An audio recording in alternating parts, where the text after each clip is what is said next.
This show is listener supported by throwing a much appreciated $1 down at patreon.com/Cameron_Adair and by writing a quick review in the Apple Podcast app or Stitcher, where you're probably listening right now. If you enjoyed the show, please consider checking out the Patreon page and writing a quick review from your phone. We can't make the show without all the awesome supporters, and we really appreciate it. Links to these are in the episode notes. You can also leave a voice message for the show through a link in the notes.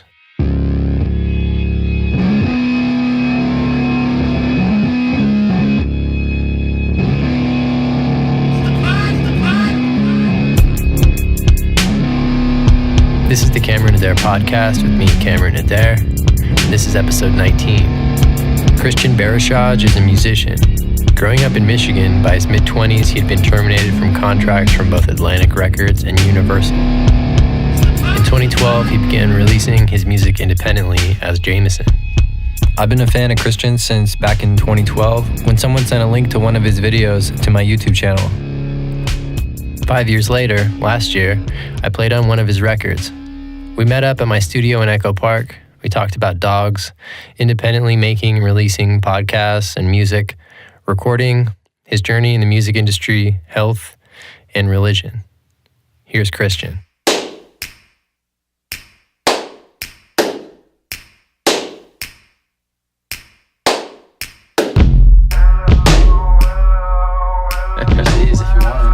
I'm good. You're good? You don't use that I'm phone? just talking the mic. Cool. Yeah, no, it's weird to hear. Yeah. Yeah. I gave you the fancy chair. Nice. Yeah. Swivel chair. You deserve it, yeah. Actually, my friend is here. He's like, you should give your guests the nicer chair. I'm like, damn, you're right. What have I been doing? I'm an asshole. Usually the host does have the nice chair and desk, though. Yeah, You know? It's a nice studio you got here. it's coming along. What's that thing? Which what? That's that 1100? Yeah. That's a what? It's a sampler?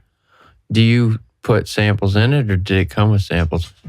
No, it came empty. It's $100. It's the same one they used. It's like the old 90s one. It's got some drum samples in there. Yeah. And some 808s in there. Nice. And So there was a couple sounds on there.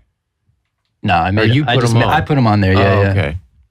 No, it's cool. Nice. These sound great. This and the MPC 3000 are the ones that I think Yeah. sound the best. Yeah. Does it have like a nice, an interesting like quantize to it, like its own, or is it just? Well, it doesn't have a very- sequencer, so you got to sequence it in Pro Tools on the computer. Oh, so it's literally just a sampler. It's that just a you're sampler, yeah. controlling. You use like the trigger.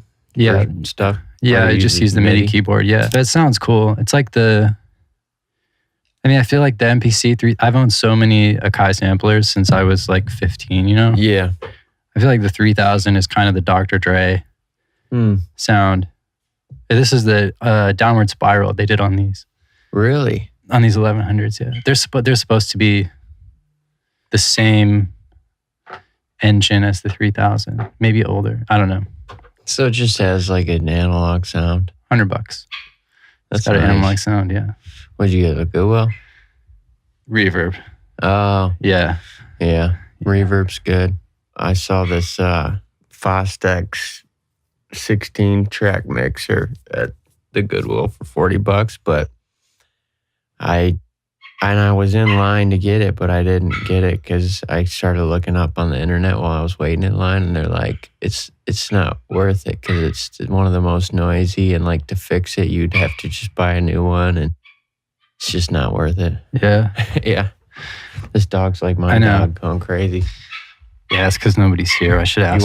You want me to Open the door, let him in. He'll relax, I think. Yeah. If he doesn't pee everywhere. I mean, I don't care if he's chilling. Come on. Come on.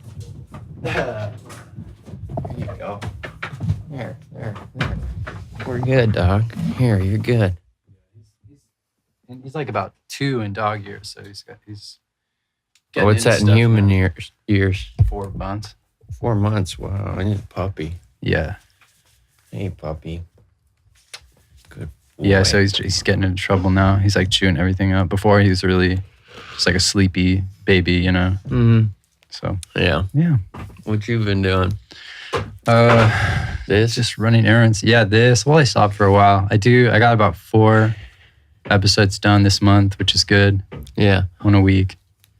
And it's nice because I set up the Patreon last month, so I'm getting paid for it now. What's Patreon? It's like I release a podcast and then it charges my listener-supported people. Yeah. It's a website. Nice. You update your profile, and there's a little option that says paid posts. Yeah. And then I ran like a campaign, an email campaign, did a bunch of stuff to get some subscribers on there. Yeah.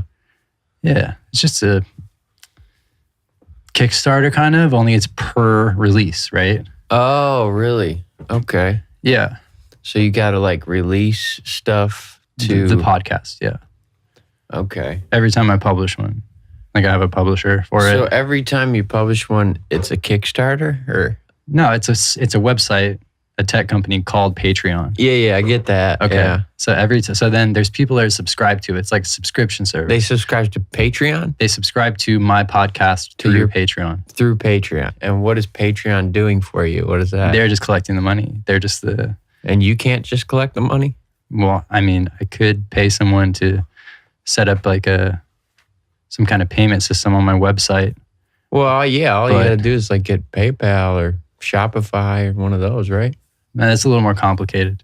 But I think Patreon for podcasts is pretty common. And if you're not doing it, you're probably leaving money on the table. Why is that? I'm just wondering.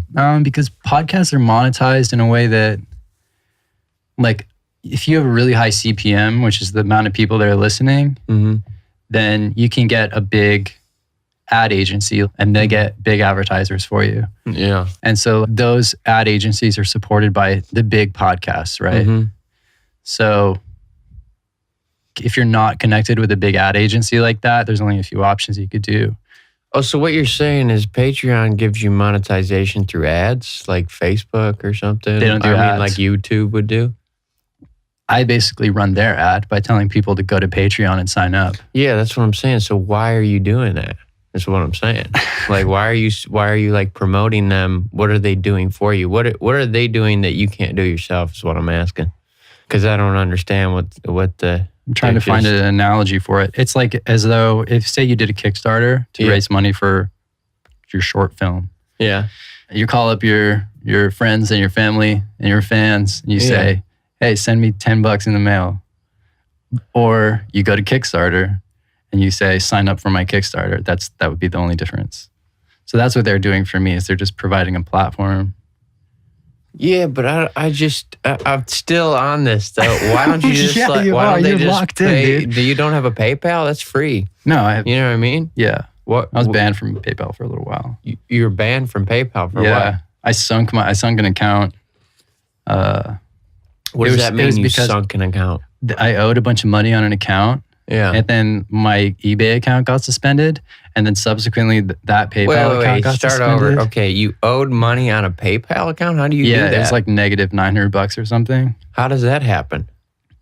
How do they let you buy stuff if you don't have any money? I forget what happened. I don't really remember. And I probably shouldn't even be talking about it. I mean, what are they come find do? me? I don't They know. don't give a shit. They're making billions of dollars. Yeah. Yeah, Patreon. I mean, it's... Wait, but they go to the eBay thing. Oh, yeah. Why did that get suspended? I was locked out of eBay for about 5 years. Were you selling fake stuff or something? No. I think I was just negligent. I've been buying and selling music gear on there since I was, teenager. Yeah. So, yeah. I think I didn't ship something, or I forgot, or I was on vacation, I think. Oh. But they go hard on you. I tried to open like 2 other accounts. I tried to open an account through my girlfriend, through my dad. Yeah. And they catch you. They catch your IP and they lock you out. Really? And then one day I called them up and I was like, hey, it's been 5 years. What's up? And the lady was nice and she just put it back. Yeah, you just gotta one day and show them that you're a real person, not a scammer. Yeah. Okay, so back to Patreon. Now we get off that tangent. Maybe you're leaving money on the table with Patreon, man. You should try it out. Wait, but there's nothing to try out. I don't know. Like, what do they do? What money am I leaving on the table? I'm just confused. What? Because do they put you on their like homepage or something, and they have a fan base of their own? There's people on there. There's people on their platform that are using it, that are signed up, that are just looking to spend money on random shit. There's customers on there for sure. Yeah. There's people on there that. So how much money are they taking from you? Oh, they take like, I want to say 5%, but I'm not sure. I wasn't too worried about it because there was really Well, you not should be worried about it. But there's not really that many other options to monetize a podcast, right? Like I've talked to the big agencies. You, I mean, you could like. I feel like I'm on your show. No, I mean, I'm trying to figure out what the, like, do you pay a monthly for Patreon or you just pay a percentage? No, they just take a percentage of what you're earning. Oh, okay. So so when you're a small podcast, that's probably a good idea because you don't want to pay a monthly because you don't know how many listeners you're going to get and how much you're going to get paid. Well, I know. I have to pay my publisher too. Your publisher? What's a publisher? Just like basically a distributor, like a distributor would be in music. Who is that? Like a company? Yeah, it's a company your that podcast is what you're saying. Just think TuneCore for podcasts. Yeah. And they take a percentage? No, they charge a monthly fee. Are you going to start a podcast? Wait, no. I mean, who knows? I might. But okay, so they charge a monthly fee to put a podcast up. Oh, on iTunes and stuff like that, right? And Apple Music and Spotify. They publish it. So yeah, they have. Wait, so why don't you pay for TuneCore, where it's a one-time fee every year? I do. I publish music through TuneCore. Wait, so what is this thing that you're talking about where you have to pay monthly? What is that? It's a podcast distributor. Where do they distribute it? That's what you just said. To iTunes. But why don't you pay TuneCore then instead? They don't do podcasts, do they? Why wouldn't they do podcasts? You just put it under podcasts. The category. No, that's different. Yeah, it's complete. It's a different thing. What do you mean it's a different thing? You put it under fucking podcasts. It goes on iTunes under podcasts. The system that distributes music is different than distributes podcasts. Like I'm waiting to hear back from Spotify. Man, I want to get on the internet and look at your options of distributing a podcast. I don't think that. Why are you doubting me? No. I've been doing this a long time. No, not that. No, I'm not doubting you. I'm like, I feel like you're getting ripped off paying a monthly for a podcast. You should be paying each episode you put out. There's only so many options, and the distributor that I'm with, I'm confident that they're the best one. Okay. They charge a monthly fee. They've hosted What's the entire. Monthly fee? Can I ask? What is it? $10? It varies. Like at the higher. Wait, why does it vary? Oh, for how many you use, like how much space you use, or something. That's part of it. Yeah. The other part is metrics. They'll show you who downloads what, where. So if you get more downloads, they charge you more? No. Oh, okay. They charge you less if you get more downloads? No. Wait, so why does it depend on the downloads and who's listening? I feel like you're trolling me. No, I'm not at all. I'm not trolling you at all. I drank this coffee and now I want to know. It's the amount of space. So like, I think I have like 25 megabytes or that's whatever. Like Shopify's like that. Like, I had to go to the top tier. Yeah. So I have to put like all the digital downloads of those albums with all that. I have to be on that tier because it's only a certain amount of megabytes. So I get that. You have so to get that digital download plugin for Shopify, right? Digital download plugin. Yeah, I got that too. Yeah. They're making you pay to put more records out for more Shopify. Yeah, for more storage. Yeah. Which, whatever. Is it good on there? Because I just got a Shopify. I like Shopify a lot. Yeah. I've been just setting it up this week, actually. It's I was good. redoing my website. Yeah, Shopify's nice. What are you selling on it? Your podcast? No, my record and some merch. Yeah. It's nice to like pay for those things because then it gets you on it about trying to sell the stuff. You know what I mean? Because you're like, you see that bill every month and you're like, shit, well, I better sell something. Yeah, no, exactly. For it to be worth it. Yeah. Yeah, I had it on the alternative WooCommerce, but it was just so slow. WooCommerce? Yeah, that's like the free it's free? alternative to Shopify. I remember back in the day I did, what was it? Cartel or something. Big Cartel. Big Cartel. Yeah. Yeah. Remember that one? Yeah, I remember that one. Are they still around? I don't know. I feel like Shopify just came and put them out of business or something. They're the biggest. Yeah. But I mean, that's more than most people pay to host a website. Yeah. Is the Shopify fee. Yeah. It's substantial. So you're like, oh shit, I'm paying this thing. And it's nice too that like these places that they know there's enough people that have stores that they can just charge a monthly and not do like a percentage thing. Because when they get into percentages, that shit sucks. You know what I mean? When they're like, you don't want that. Yeah, you don't want that. No, get out of there. That's like short term. You know what I mean? No. You're like, oh, 5% of like $10 is only 50 cents. You know what I mean? But if you're making $100, now it's $5. You know what I mean? Yeah. And it keeps going up from there. No. What up, dog? What kind of dog is that? He's half some kind of terrier and half some kind of poodle. Wow. Good looking dog. Yeah, BB. no, he is. Oh, shit, BB. No, I was making sure he's not pissing. I just called him my dog's name. Because I'm used to telling BB to stop pissing on shit. Thought he was squatting. Yeah, no, the Caught vet your said ass. he has really good teeth. Yeah. You check out those Small- chompers. Small dogs, yeah. Well, those are baby teeth.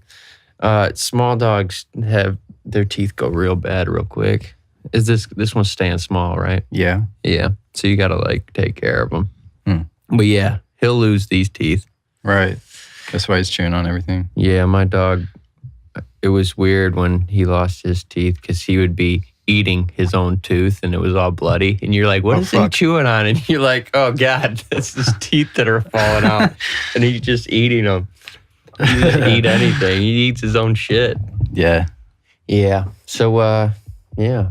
So what do we talk about on this podcast? Sorry, did we already start or how's it going? No, yeah, it's been recorded. That's what I do. Yeah. That's the best way to do it is not Yeah, no, I there's like, no countdown. that's why I like podcasts is because you really just talk about whatever. It doesn't matter. Yeah. You know, it's not like a, where did the name Jameson come from? No, for what sure. was it like working with Kendrick Lamar? No, that's some bullshit. It's just, let's get together and talk. Yeah, it's basically what it is. I mean, the whole first season, I was in kind of a rough spot. I started it just because of my circumstances were weird and I just needed to like... An outlet? Well, how long have you been doing this? Since 2015. Oh, okay. I didn't do any last year though. Why not? Just... moving, Oh, yeah. all this other that'll life do it. stuff. Moving's intense. Well, like moving to a different city. Yeah, it's even more intense. Yeah. I wouldn't know. Where were you at before this? Seattle, was it? San Francisco. San Francisco. Yeah, it's on the wall right there. Oh, shit. Wow. How did I miss that? Yeah. Yeah, this is awkward too. That you're, well, I mean, Oh, obviously, no, it's not awkward. I'm very proud of that, of having worked with you on that. At first, I was like, what is it? I was like, oh, shit, yeah, I played on that record. I was like, that'd be so random if you just had the record up there. Then it'd be awkward. No, I wouldn't even be awkward. Then I would just be like, damn, he really likes that record. Super. Yeah. No, but yeah, I remember now. Yeah, Mm-hmm. You killed that guitar. It was just one little part. That one little part is amazing. It was comped to hell. Comped like Don't crazy. tell people that. No. They'll know my secret. That's how I do it with all players. Well, I have a style. I have a style. And of playing. did you notice at the end, I cut my guitar in with yours? It's No, I so didn't. funny. I did that. I've done that a couple times. But it's because when we were trying to get that end part, I really wanted it a certain way. So I used the first half of yours, and then the second half, I tried to get the same guitar tone as you, and finished it with me playing. For sure. But it's funny. I did my that on a song with my new record. Like I'll show you. I put it on Instagram. Did you hear that lead? That crazy lead that I put on the. Here, I'll show you. I thought that was a Juno. I thought it was a. Yeah. That sounds like a Juno, I'm talking right? about the guitar. Okay. So the guitar is shredded, and then at the end, I had to resolve it. So see if you can tell where it cuts in.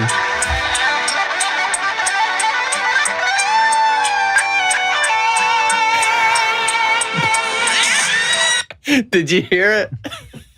In the middle of where it changes that arpeggio, where it goes, no. Yeah. No, I can't tell. Oh, man. Nobody's going to tell. Well, now they're going to know because it's on here. But I just think that's funny. That's something you have to do that a lot. I've done that a lot with a lot of players because everybody does play different. Everybody has their style. Yeah, everyone has their style. And sometimes you don't want their thing style. that I want, you know. So in order to get it, sometimes, you know. And that was like when you came and played on, or tried to play on So Badly. You were like the second or third guy I had try to play that. That's what I heard. And then I just ended up playing it myself because like nobody could get it like how I wanted it. Because it's hard to explain what you want. You know what I mean? And everybody has their different finger picking that moves the way that they move. Yeah. And nobody could get it. And I was like, I just got to sit here and like do it because I know what I want and I'm capable, but I'm not as good as like somebody who can do it automatic. You know what I mean? Because I'm not like automatic guitar player. So you're talking about On the Record? On the Record, yeah. So Badly, you know that song? Yeah. Mm-hmm. Yeah, remember the acoustic guitar part? The finger picking. Yeah. I had a couple people come and try to play that, and nobody could play it. No, my acoustic skills have not been the same for years because I don't have one.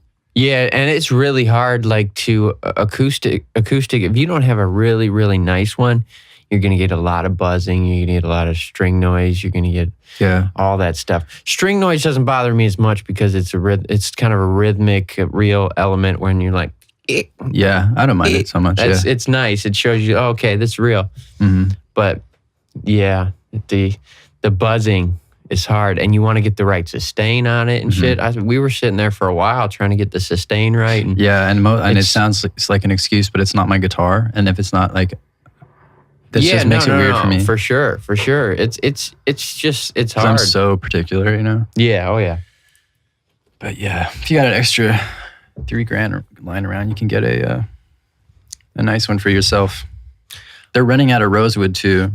The price is going to keep going up forever. They're running until out of rosewood? Stop making them. Yeah, the high end acoustic guitars. What is that? What's a rosewood? That's the wood they make them out of. It's just like, any rosewood guitar is a good guitar? Is that what you're saying? Pretty much, yeah. If you look at the nice, the high end brands that are nice, it's usually rosewood. Top. What is it? Rosewood top. Like spruce. Spruce is a little cheaper, yeah. Okay. But they're running out of the wood because like deforestation and shit. Oh yeah, they're not allowed to cut down trees, huh? So in my head, I'm like, damn, I better get one, or like, or it's gonna be impossible. Yeah, that's like just wood in general, like for building anything, like at Home Depot. Those are trees that they planted on their own property and they like try to make them grow as fast as they can and just in bulk so they can cut them down and make wood because you can't cut down real trees anymore. Yeah. You have to make your own, you have to grow your own. They're like farmed. Yeah, farmed trees, exactly. That's why the wood's not as good as, and it's not as dense. It's not as, because they're doing it so fast and just trying to get, like meat and shit and vegetables. Like, let's make them big as fuck. Mm-hmm. Let's make a big ass fucking apple the size of your fucking head, bro. Pump it in hormones. Who gives a fuck? Yeah. It's gonna be huge. It's gonna taste fucking sweet. What's that stuff? GHB or MG or? Oh yeah. What is that? That like flavor. MSG. MSG. Yeah. Mm-hmm. That shit dries you out. Yeah. I can taste it now. My girlfriend was eating Cheez-Its. And I'd never eat that kind of crap. And I ate it and I was like, this is just like MSG delivery system. Yeah. It's like MSG and cardboard. Yeah. And it makes you mouth water and it's like, what do they call it? The fucking umami flavor. Yeah. It's like that extra flavor. That's so gross. I remember I ate Cheetos one time most recently. It was probably a couple years ago, but it had been the first time in a while I had eaten anything, but I was like so hungry and that was the only thing around. Yeah. Instantly regretted it because then you're more hungry and you're dried out. You're like trying to find water. You like, it's the worst. No, It just makes you feel like shit for that little bit of like enjoyment, like the 5 minutes that you're eating it, you know, for the hours of fucking horrible shit after. Yeah. No, exactly. And talk about horrible shit after, literally horrible shit after. Yeah. MSG. Yeah. So I didn't get an opportunity to play any guitar on this new record. I don't think, honestly, nobody really got an opportunity to play on this record. If I think about it, Just the core, just your bass and drums. Not even that. I had drums on I think 2 or 3 songs on it, and then I played on one song drums, and then the other ones I just kind of programmed the drums with different drum machines I used. I used the Linn drum. I used the 909. I used what is it? The OBX DMX, right? Yeah, DMX. It's like the Madonna borderline. Exactly. I used a CR78, so I just used a bunch of those drum machines. That's like the Phil Collins one. Oh yeah. It's that and like the Blondie, you know, Heart of Glass. The beginning of that. That's the CR78. Yeah. With all that. Yeah. Yeah. So how one thing I wanted to ask is like how, as far as like what it takes to make a record, like how deep does like the isolation go? Like how hard is it if you're, because I've been there when like I've been 2 days in the studio and like I don't know what day of the week it is. Yeah. You know what I mean? Like how fucked up, like how fucked is that for your normal life? It's because it's hard to make a record. Oh yeah, especially doing it by yourself and mixing it. I think after this record, I finally like decided that the next record I do, I'm gonna spend the money to get it mixed by somebody who knows what the fuck they're doing. You know what I mean? Yeah, it's worth it. The time I spend mixing is just, and the energy and the stress of it all. It just. Of course, I will say though, with mixing, there's some shit that happens in that process of like changing the actual production. That's good because you're like, I just can't get this mix to sound good. Maybe I have to take something out, or so there's a good thing that comes out of that. Yeah. But I'd like to just save the time and energy and have somebody do it and be focused on just making the best thing I can make and not mixing it, you know? I hate mixing. Pretty much I hate everything about making music except for listening to it. Yeah. Yeah, that's what I used to say. You literally do it to listen to it. Yeah. Wow. It's so tedious. Yeah, I used to call it the gauntlet. Yeah. When I would be like sitting, not this desk, but at my old studio. That's the gauntlet. Like I sit there. Yeah, you gotta sit there and do it. It sucks and my back hurts, and it's been like there's spurts like when you're like, you make an awesome guitar part, you playing it for like that 5 minutes, and then you gotta sit there and make it sound good in the mix and fucking whatever. And when you're tracking, you're like, okay, now I gotta make it sound perfect. The idea is amazing, and that was like that 20 seconds of like, oh, I'm listening to it and I hear this idea, it's fucking shit. Yeah, something clicked, you're cruising. Yeah, it's amazing. Those are the high points, and then it's like, oh, now I got to sit there and put it on and try to get the amp to sound good, and make sure like the low end is in the right place or whatever. Exactly, and I feel like it's at a certain point. That's why you get other people to do that, because you just want to be there listening to it and be like, oh shit, I hear this, and then go pick it up, play it, have him make it sound good. Yeah, and then I thought of this, go sing it. Oh, have him make it sound good. You know what I mean? Mm-hmm. But right now, I just don't trust anybody to make it sound good besides people who I would probably have to pay a lot of money too, you know? Yeah. So Yeah, there's only so much you can do too, you know, as far as a good mix. It's got to stand on its own feet. yeah, And a lot of times the best songs that you're like, wow, how the hell did that happen? That's Yeah. great. Are already there by yeah, the beginning. yeah. Well, you definitely got to mix as you go, because you don't want to be, Yeah. you don't want to be not almost there by the time you're done recording the song. You know what I mean? You want to be almost there, and then like, let me take it that last 10%, Yeah. you know, or 20 if it's a really bad mix. See, what I kept saying after I did my record was I had someone else mix it, Mm-hmm. like, because I was working in a studio at the time. So Yeah, I was just friends with one of the head engineers there. yeah, And so I got the buddy deal. mm-hmm. And yeah, I would just send him the stems and I would not even be there. Yeah, And 90% of the time it was as good as better than I could have gotten it. yeah, yeah, yeah. But 'Cause- then I started saying, well, it's going to be, well, then one of my biggest regrets was that it was a really expensive way to make a record. Yeah, So I kept saying, well, if I do this again, I'm going to mix it myself. yeah. But then you get stuck in that. Like, It's good. It's good to do it yourself too, because then you know, and you know what to do, and then when you get it done by somebody else, you know what to tell them and what's going on. You what if kind they of have a like, specific style? Like a lot of those like A-list mixer guys have a style Yeah, that of you can course. hear. of course, yeah. So that's why you got to pick the right one. It's the one that you like their style.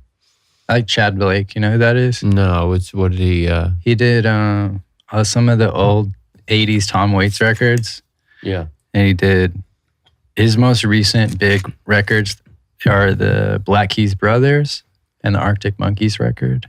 Oh, nice. Yeah, those are good records. He's one of my favorite mixers, yeah. Yeah. They do all their stuff on tape, right? The Black Keys. No, Brothers, they just do it like anybody else. Oh, do they? Nice. Yeah. It's a really good article about Brothers that they did it at Muscle Shoals. Oh, did they? Mhm. Oh, amazing. Yeah. I Onto- can definitely hear that. Yeah. Yeah. Then they were talking about, in the article, it talks about like why it has that sound, Yeah. you know? Why does it have that sound? They're saying something about the architecture, like the floor Of the place? and like the size of the They just of the somehow control room. Got it to have its own. They said, what they say is that there's no low end. So Mhm. everything you record has no low end. And then when you go to mix it, you just have to crank in low end. Yeah. And then when you hear it somewhere else, it's got crazy bass, I guess. All about that Yeah. bass. Low treble. Low end is mixing. I think low end is the hardest thing to figure out. You know, it's always a battle of how much do I put in. Like some of my early records, the mixing of the bass, it's so high. It's so high because you're like in the moment and you want to feel it, and like I want to feel that kick drum, and you don't know shit about mixing. Yeah. So you're like, yeah, I want to feel it. I don't want to hear it. You know what I mean? Oh, so you just crank it out of control. Yeah. Yeah, because you're like, oh, I want to feel it. Yeah, I want to feel it. But like as you get into mixing some more and better at it, you're like, oh, I do want to feel it, but I don't want to hear it.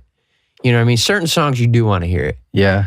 but you want to feel it more than you want to hear it for a bass drum. You know what I mean? And that's to do with maybe some light compression and maybe just figuring out the frequencies and cutting a lot of like low ones that you don't need and shit. Yeah. It's weird. Low end's so weird. And then you got to figure out how to mix the bass with that, the bass guitar. It's like shit, man. Yeah. I've been cutting a lot of the low end on the bass guitar, depending on what song I will On say. that record, it sounds really kind of squawky to me.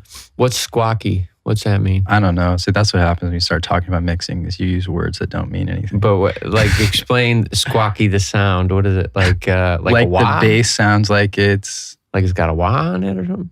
like it's got some, just like a lot of like 3K or something. Like it's got a lot of 3K. squawk to it. It's got squawk. I don't know. What's 3K? like- I'm not a mixer. I have no idea what the fuck you're talking about. Is that like super high or something? Or is No, that it's low? like high mid range. High mid range. I don't know, but So it sounds like I was- rocky, like rock bass. yeah, Oh, nice. Kind of like that, but not like super, not a lot of low end, right? Not a lot of like, yeah. Because like with bass or kick, it's usually like 100 is what you're fucking with, right? I mean, I don't know. I'm learning from you now. Oh. Is that what you're pushing up 100? Is that what you're doing? Yeah. Like that's the bass frequency. And then like pretty much everything above 250, Is you that just like roll the punch or is that the... That's the bass. That's that's like the bass guitar frequency you're saying? That's the low end. Yeah. 100? Like everything like 250 and below is low end. Oh, it's like sub? Yeah, 80. Well, you can hear from 20, now I'm going to get really nerdy on you. You can hear from 20 hertz, which is like, right, 20 hertz to 100. 20 hertz is like super low, right? That's like, you could watch the waveform is that low. Yeah. So you can hear from 20 hertz to 20K, which is like just below, dog hearing. And that's the spectrum that a human can hear. Yeah. So you go from Can you really hear 20 hertz though? I think so, yeah. I think that's the... Is it like really quiet? The rule and of you thumb. just feel it? I think below that you feel it.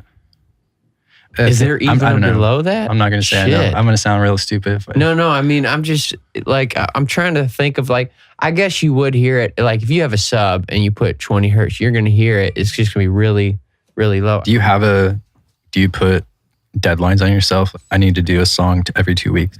Oh, no, I don't do that. Or something like that. But I mean, there'll be some times where I'm like, right now I just finished a record, so I'm like sporadic about it. For me, when I finish a record, I get kind of on a block a little bit because I've just given every single thing I had to this.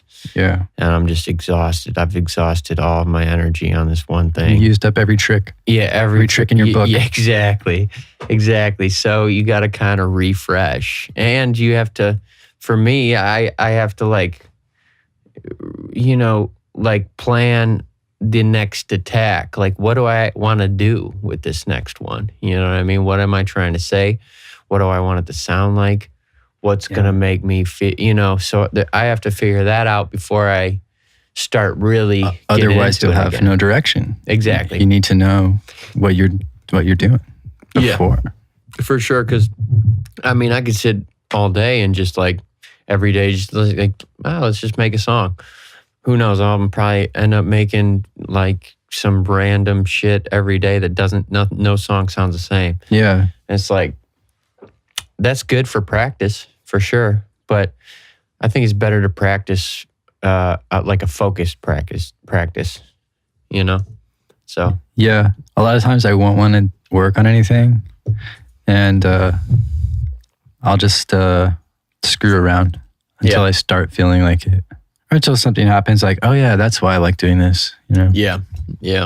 Make some stupid program on the sampler or something. Yeah. Also, I mean, you gotta, for me, I gotta listen to music again. I gotta get into listening to music because when I'm making a record, I don't listen to music because I don't want it to influence what I'm doing, especially new music. Yeah. Like, if you start listening to new music, it's gonna infiltrate your shit because that's human nature to like want to conform and be part of the club. You know what I mean? So I can't listen to new music, and I rarely listen to other music unless it's like something where I'm like, oh shit, this mix I kind of want to sound like this song. Yeah. So let me A/B these two. You know what I mean? Stuff like that. But so now I got to get into listening to music again. Sometimes I'll listen to music and current music, and it'll make me so angry that it'll make me want to make music. So it'll be like that. It'll make you not want to make, or no, that it will make me want to make music. God, this is horrible. I can't believe this is as popular as it is. I want to outdo it. Nah, it doesn't.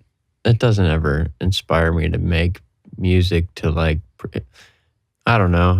I don't pay no mind to stuff that I don't like. You know, I'm just trying. I just seek out stuff that I do so I can be inspired. Because I'm never going to be inspired by something I don't like. That's not cutting edge. That's not original. That's not soul invoking and all that stuff.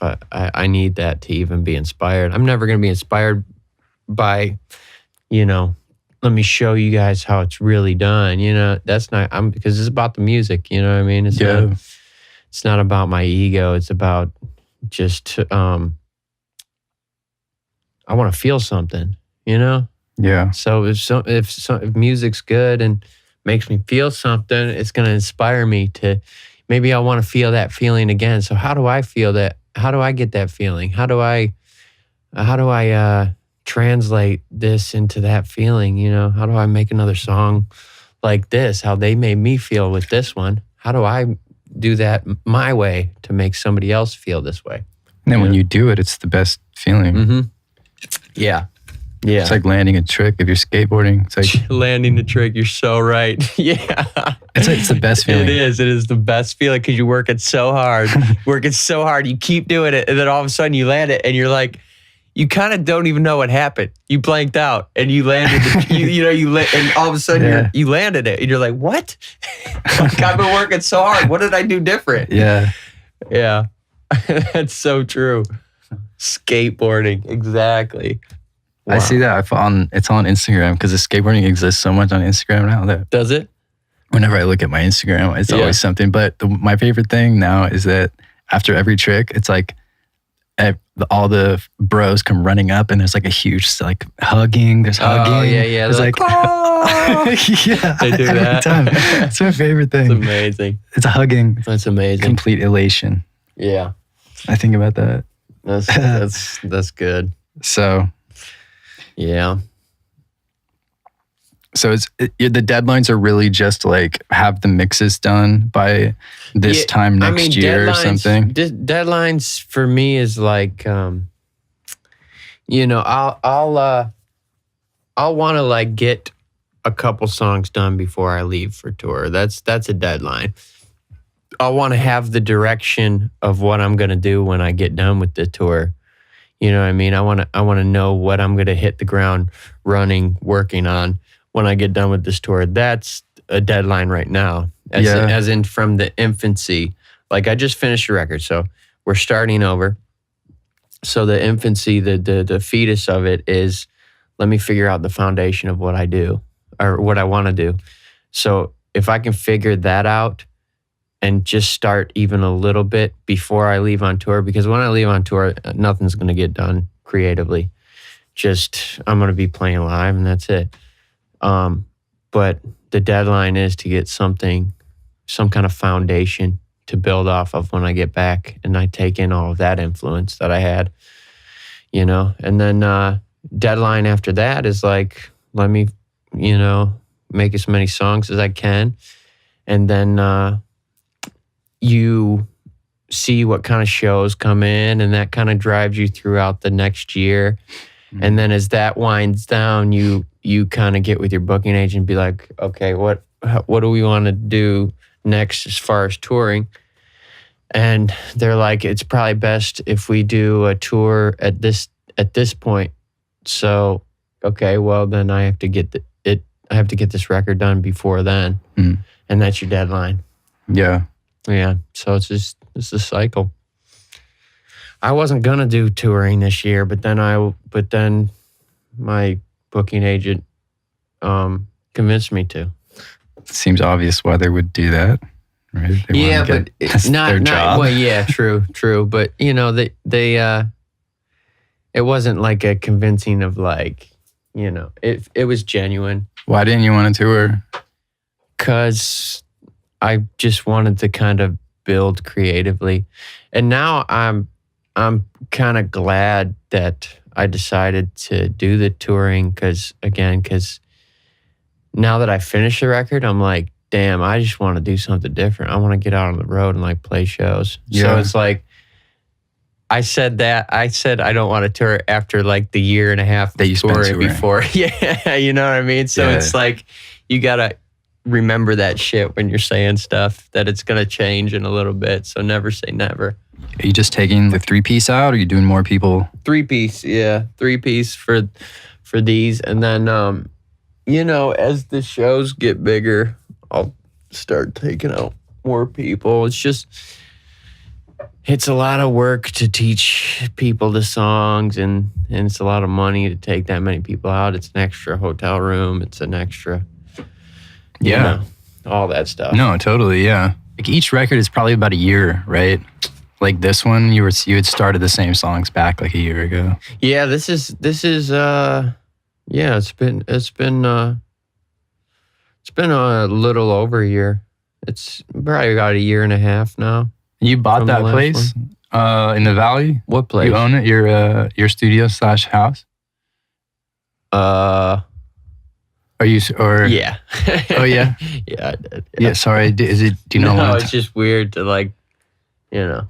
Why? I mean, you should be. I don't like to talk about it. You don't like to talk about it. Yeah. I'd be weird. proud. I mean, I'm not proud. I'm trying to keep going. You know what I mean? Yeah. I'm just trying to do it. but look, especially since making money in the music industry was completely disrupted the last, I don't know, 10 years or something. Yeah. And you're a guy who's doing it independently in a world where the music industry just destroys people.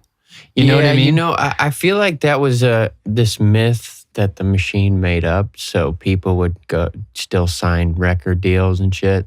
The whole myth. It's like remember the myth where people were like, don't eat fat because they wanted you to they wanted to do this fat free, and it's about sugar. Everything's about sugar. Like eating healthy, you can't have a lot of sugar. Okay. Fat is fine. Yeah. There's people on There's all kinds of diet. There's all kinds of diets. trends. Yeah. Yeah, exactly. Diet stuff was the Yeah, but 90s. Everything was diet. The media like put out this thing of like, oh, don't eat fat because they wanted you to buy their stuff that said fat free and shit. You know what I mean? All right. So it's like I feel like the record companies put out this thing of like, oh, it's changing. Nobody's making money in music. Like, you know, all this and that and this and that. So it's like, oh, well, I need this record company because nobody's making money in music, and at least they're going to give me money. But it's like, man, you can make money in anything you want to do. It's a fucking, it's you could sell your fucking Hallmark cards at a fucking corner store and make money. You can do whatever you want. You can make wood boxes, whatever the fuck you want. Sure. It's no different than that. It's running a business. Yes, exactly. You and you figure out ways to do it, you know? Streaming's helped. Has it? Mm-hmm. My streaming has been negligible. I'll say that. What's negligible? I'm sorry. I got all these words. I'm like, I should probably know them. Well, as far as like income, negligible, it just means it's not. It's very low. Like I don't get that much from my distributor through streaming. Negligible, like negligent, a bull. Is it negligible? Like Okay. you're saying, streaming has helped, meaning like your streaming is like has. But has think about it this way. Like, would you rather have $0 from no streaming? No. You know, yeah. Like I get hardly any money off of YouTube, and I get hardly any money off of SoundCloud. I can get hardly any money off of Sound Exchange and shit like that. But all those things together, I mean, what, $200 a month that you didn't have before? Yeah. Like, come on. Yeah. What's wrong with that? No, that's I totally see that after doing this Patreon thing for the podcast. Dude, I could not have to work this. I could work this job that I hate half as much. Yeah, exactly. But I've owned businesses. Like I've been self-sufficient, you know, in the past. But don't get me wrong. It's hard. It's hard to do music. It's hard to keep yourself accountable and make yourself do it every day and look at it like this tangible thing, because that's what you have to do to make it in anything. You have to look at it as a tangible thing. The difference with art is it's, especially music, it's not really tangible. We just make it. We make records and we make artwork and stuff to make it look like it's tangible. It's really just, it's sound. You know what I mean? You can't really reach out and grab sound. Yeah. You know what I mean? It's not a physical thing.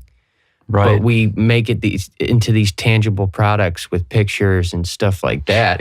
Right. Yeah. Yeah. And you're so selling, you know, you're not, it takes a little bit of gymnastics to turn music into a product or service. Yeah. Right. Yeah, and it takes a lot of that to make it a career, because you have to do that all the time. You have to believe that you're doing this thing, and that's why a lot of people don't do it. Is because there's this, we're instilled with this: do something that's safe and that makes money and that's real. Like that's a dream.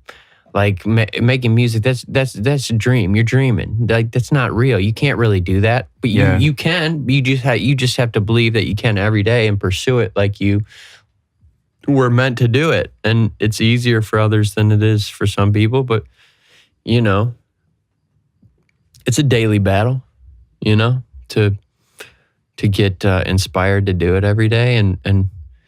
But I'll tell you what really inspires you to do it every day is knowing that you got a whole lot of bills to pay. Yeah. You know what I mean? Yeah, for get sure. to working, get to making your music better, because No, yeah. you know, this shit ain't gonna fucking pay itself, and you'll be back making music out of fucking whatever, you know, a van or whatever. You'll figure it out, of course, but you don't want to be there. That's anymore. the thing too. Once you start to get a relationship between, you know, even if it is a couple $100 a month and doing what you want to do, once that's connected, like in your head, that you can do that. it's like, oh fuck, now I can step on the gas. Yeah. You know what I mean? Yeah. It really helps you. Like me getting merch orders and stuff, it helps to make it tangible every day. It helps to remind me that like, oh shit, yeah, it's working. It's inspiring me to keep going. You know what I mean? Because it's hard when the days that I thought that nobody liked my shit and like, what am I even doing this for? Which, you know, I still have those days, but like before when I didn't have any reward for anything, it's hard to do it then, but you got to make it through that part. Yeah. You know what I mean? That part's, it's this part you got to make it through. And I've spent years and years and years in that part, you know, and just, you get through it and it's the same thing, just a different degree, you know, because I still have those days of that and I'm still trying to make it through it. So, you know, it is what it is, but you sometimes are reminded how much you love it when you make something good. And then you're like, oh, okay, this is why I do this. Yeah. You know, or when somebody buys something and tells you that it's great and helped them and they're inspired. That's all you want to do is inspire. Yeah. Make people feel something. Exactly. Because that's all. I mean, when I was growing up, that when I listened to the music, that's all I wanted to listen to it for, was to feel something. That's still all I want to listen to it for. Yeah. Make me feel something. Make me want to sing. Make me feel something down in my soul. Yeah. So how long have you owned a label? Has it been, like 5-6 years? 2011. Okay. So like 6 years. Yeah. Yeah. Yeah. So there's lots of different parts. I mean, streaming is good though. Streaming is it's not all merch. It's not all because like CDs or whatever. Well, think about this. Like if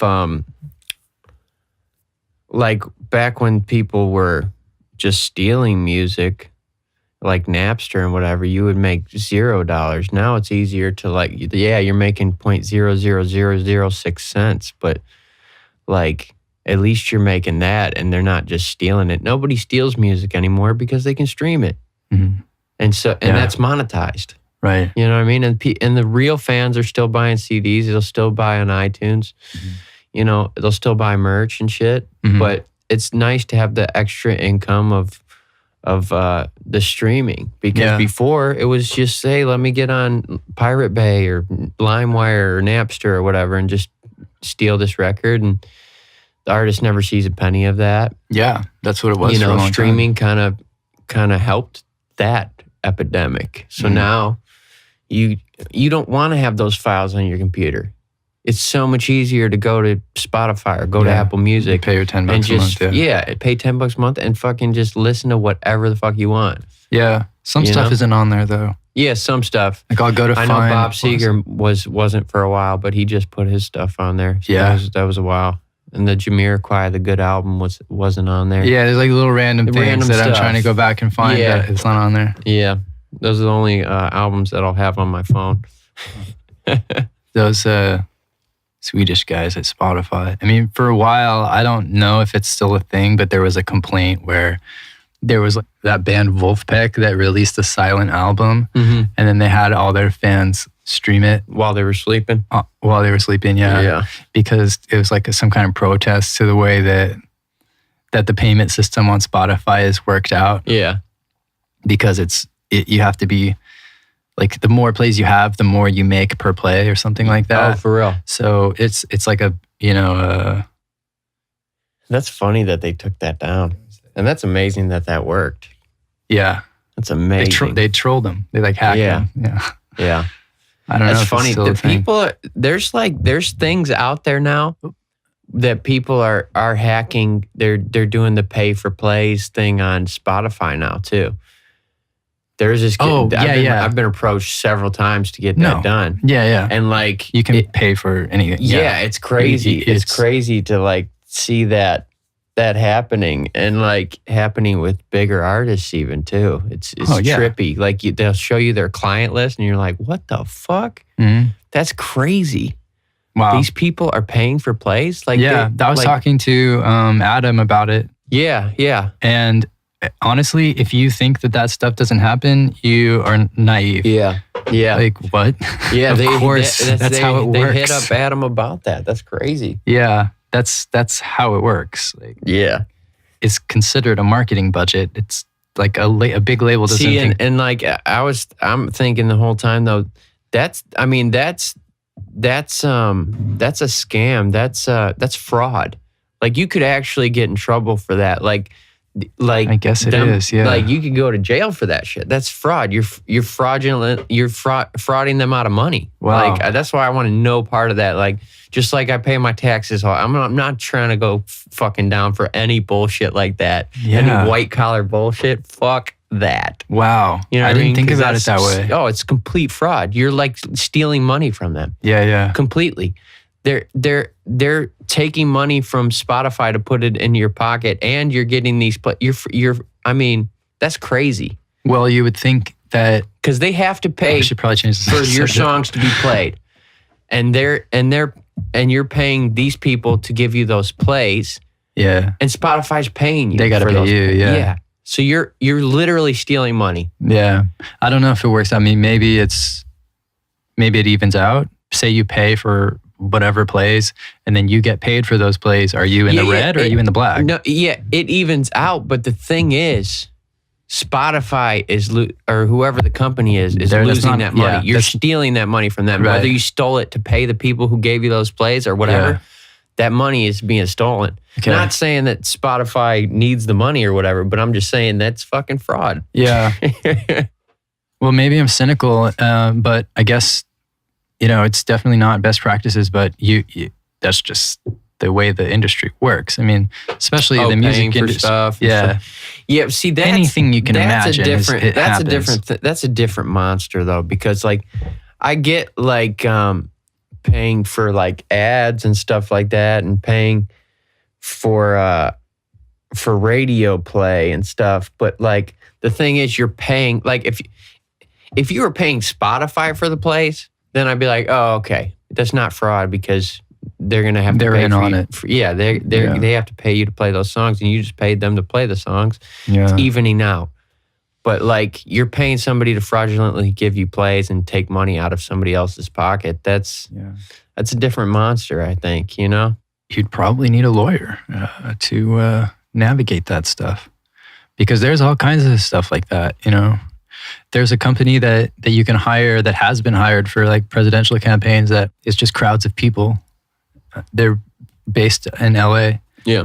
And you can hire like 5,000 people. You can hire 200 people to do whatever you want. Really? Yeah, it's fake crowd. Oh, wow. That's crazy. Just like a fake set of plays. But So you could hire a fake crowd to like come to your shows and shit? you could. What the fuck? Yeah. What is this called? Or to protest, your anything. opponent's thing. Yeah. What is this called? I forget what it's called. I have to look it up. The guy who started it went to USC, and he's like, they've been hired to do like fake protests at Trump rallies, and obviously they don't disclose the people they've worked with, Yeah. but it's just kind of part of of a lot of the, sort of How much air does somebody quote pay for a fake fake protest? news. I don't know. Because I read one article on it, and everybody's then- got to get paid, right? Yeah. That's a lot of money. You definitely, everyone's signing an NDA too, because Wow. you're not supposed to, but it's weird. It's like paying for fake streams or whatever. Yeah. But I What else you was got? wondering about, when did you start coming to Los Angeles? Like you were coming out here early on, right? Yeah, when I was 18. Yeah. Yeah. So you're fresh out of high school, Yeah. and you're coming out here. Yeah. Well, it With was. what It plan? wasn't like so. Fresh out of high school, I was fresh out of high school. I started by going. I went to New York to mix a record that I had. I was 17 or 16 or 17, and I was getting signed by Atlantic Records. So I was making a record during that time when I was still in high school, my last year. And when I got out, I went to New York to finish mixing this record. We put it out, and I was touring that year. And then when I was done touring, towards the end of it, I went to California to live with my cousin, who was my bass player at the time, and my other cousin, who was just a cousin. And I toured on that record for like 3 years doing the shit, and I would come back from LA to Michigan and go back and shit. And then like around 21 is when I like really. So you got a taste of it early. Yeah. You're in a deal with Atlantic Records. Yeah, we were touring. We were doing all like So- the Warped Tour. We were touring with Paramore and No way. and Yeah. So as and, Christian TV. That no, not Christian TV. No, This was the Love one Arcade, before it was that. called. Okay. Yeah. And just doing the tour in a van thing. Warped Tour sucks. Yeah. That shit's hard. Yeah. So it seems like, I don't know, because I never went through it. I know the music industry in Northern California, Yeah. but I imagine like in Detroit, like in Michigan, how do you even get involved? Are you like, I don't know, like, oh, my uncle's was the roadie for Earth, Wind and Fire, or like he owned it. There's Somebody owns it. nothing like that.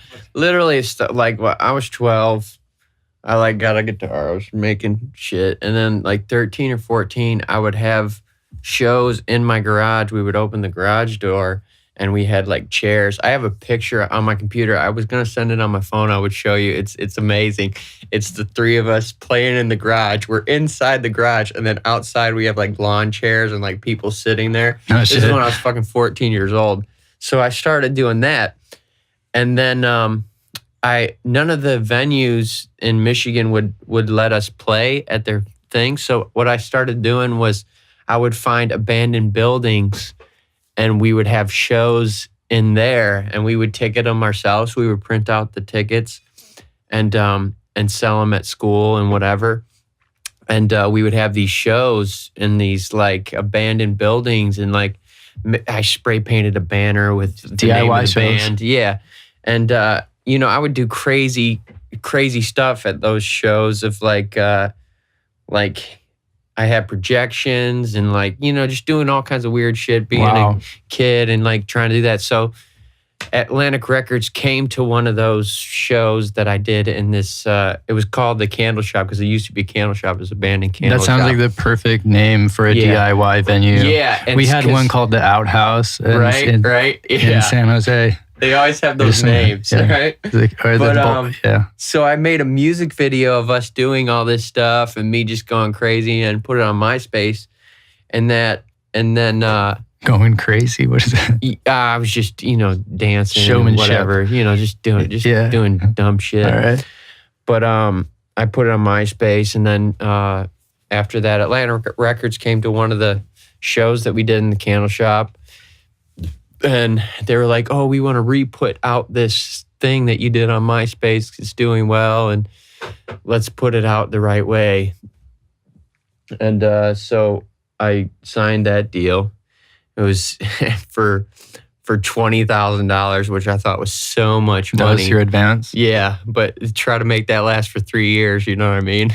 Yeah. It was crazy. I thought that was so much money. I mean, coming out of high school, I didn't even fucking know. Well, the house always wins with those deals. Mm-hmm. Oh yeah, I couldn't get those songs taken down if I wanted to. I'm signed this in perpetuity. Now I know what that means. Yeah. Forever. Right. Is what that means. For anybody who's out there own who your doesn't ass. know, in perpetuity means forever. Don't let that be in any of your contracts. Yeah. None. Yeah. So so after that, I did that. I toured for the 3 years, and I got dropped, and I was still talking to my A&R in Atlantic, trying to get another deal, after I got dropped, like with some new music. This was the Christian TV stuff. I was like hanging out with my friend Luke, who was a producer as well. He was in a band, Summer Obsession, and we had toured and just stayed friends and like started producing music together. We started DJing together at like just Hollywood parties. We called it GPC TV because he was like God's Paparazzi and I was Christian TV, and we made like I feel like we made like a video for it and shit, and then started doing that, and then I started making songs like Christian TV by myself. At what point did you come out here? You were just you just ended up like after the 3 years of touring, I was like, I was just here all the time because I wasn't touring.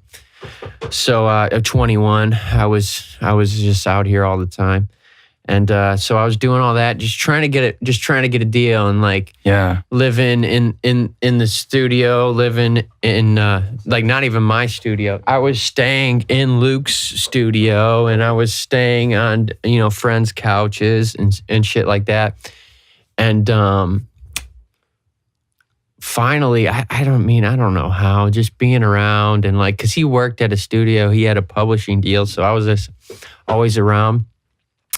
And finally I made some songs that got the attention of some record companies, and I ended up signing with Universal for the Christian TV stuff. And you worked so your buddy worked at a studio in LA. What studio? Mad Dog in Burbank. Okay. It's a cool spot. It's like a two room thing. There's one big room, and then we were in the small room. Huh? But yeah, it was amazing. So you had a pub deal and it was like making beats or whatever, and you were. He did, yeah. And then we just loved music, and we liked each other, and we liked making music with each other. And we were just young and like, trying to figure it out. And then so we got into all the dance music stuff, and then I had the Universal deal, and they wanted me to start making music like what was going on then, and I was just like, no questions asked. Were you playing shows? That's how you got the hooked up with Universal, or it's just like I was playing shows like randomly, but nothing crazy. We did a show at Crazy Girls, and that's how I found my manager doing that. And the manager that you were with for a super long time. Yeah. And then, I was doing like showcases and shit and stuff like that. But I don't want to interrupt you, but what kind of deal did you sign with Universal?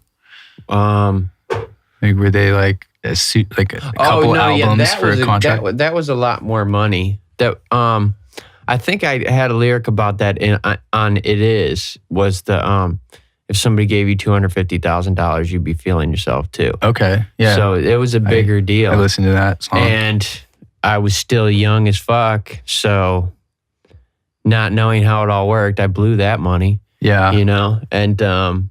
And shortly after that, I don't know if it was a year, maybe two, I was dropped again. I had no money, and dumped by my girlfriend at the time, and was living in a 1-bedroom apartment there was 5 of us. Oh, And fuck. we just had a curtain to divide everything up. Yeah. And yeah, and it was a fucking pigsty.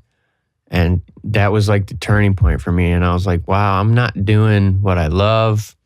I'm broke. All these things. Like, I want to make the music that I want to make and not like make it for anybody else but myself. And I'm going to make it work because I can do this. I've seen how it works. I've seen the infrastructure of how you do things. You literally just do them. That was like There's your, no secret. The curtain is pulled back. Yeah. You know, you think you spend so much time trying to like please these people and do stuff because they're the gatekeepers and they put it out for it. It's like, no, man, you just fucking make what you want to make, put it out and figure it out. Yeah. And the curtain was lifted. That was a huge turning point in I was my going to life. say, that's like your college degree right there, is having those deals. Yeah, exactly. So I got out of college, the College of Music. You're in those, yeah. Yeah, and I went for it, and that's when I started the JMSN stuff. So you're living, you move into your studio, right? Oh yeah, I was living in my studio. Because I mean, yeah. there was a point there when I first saw your videos or something. Yeah. It's like, this guy's like, you're wearing like the poncho and your hair is super long. You look like you haven't like been outside or like talked to anybody in a month. That was real. Yeah, and that was the beard and the long hair shit. thing was like that was a statement. Yeah, That was a statement. That was after it came through. Yeah, that was like, after the deal. Like, because I was doing all this, and I was like, dude, fuck everything, fuck everybody, fuck everything. Yeah, I'm just gonna show you that none of this shit matters. yeah, I'm gonna just make as good a music as I can make, and no, my appearance doesn't fucking matter because it doesn't matter. yeah. You know what I mean? It's not about that. But yeah, I made that point, and yeah, and I was now I'm just like that was fuck hair and fuck a beard. That shit's horrible. Yeah, Such a hassle. yeah. Get food in that beard and Yeah, like gets itchy. This was the same time when because the studio didn't have a shower. So I got a gym membership and I would go to the gym. I would work out and I would take a shower there. And then, because the studio had like a dorm room, bathroom situation. Mm-hmm. So there's not Like a a shared bathroom in your bathroom. actual thing. Yeah, it's just a shared thing that you have a key for. And they obviously didn't know that you were living there. No, they didn't know I was living there. Yeah, that's funny. Yeah. And then so when I finally moved out of there, I was the only one left. It's funny because all they would have to do is like check the internet and see that you were living there. Yeah, right. Yeah. They're not gonna do that.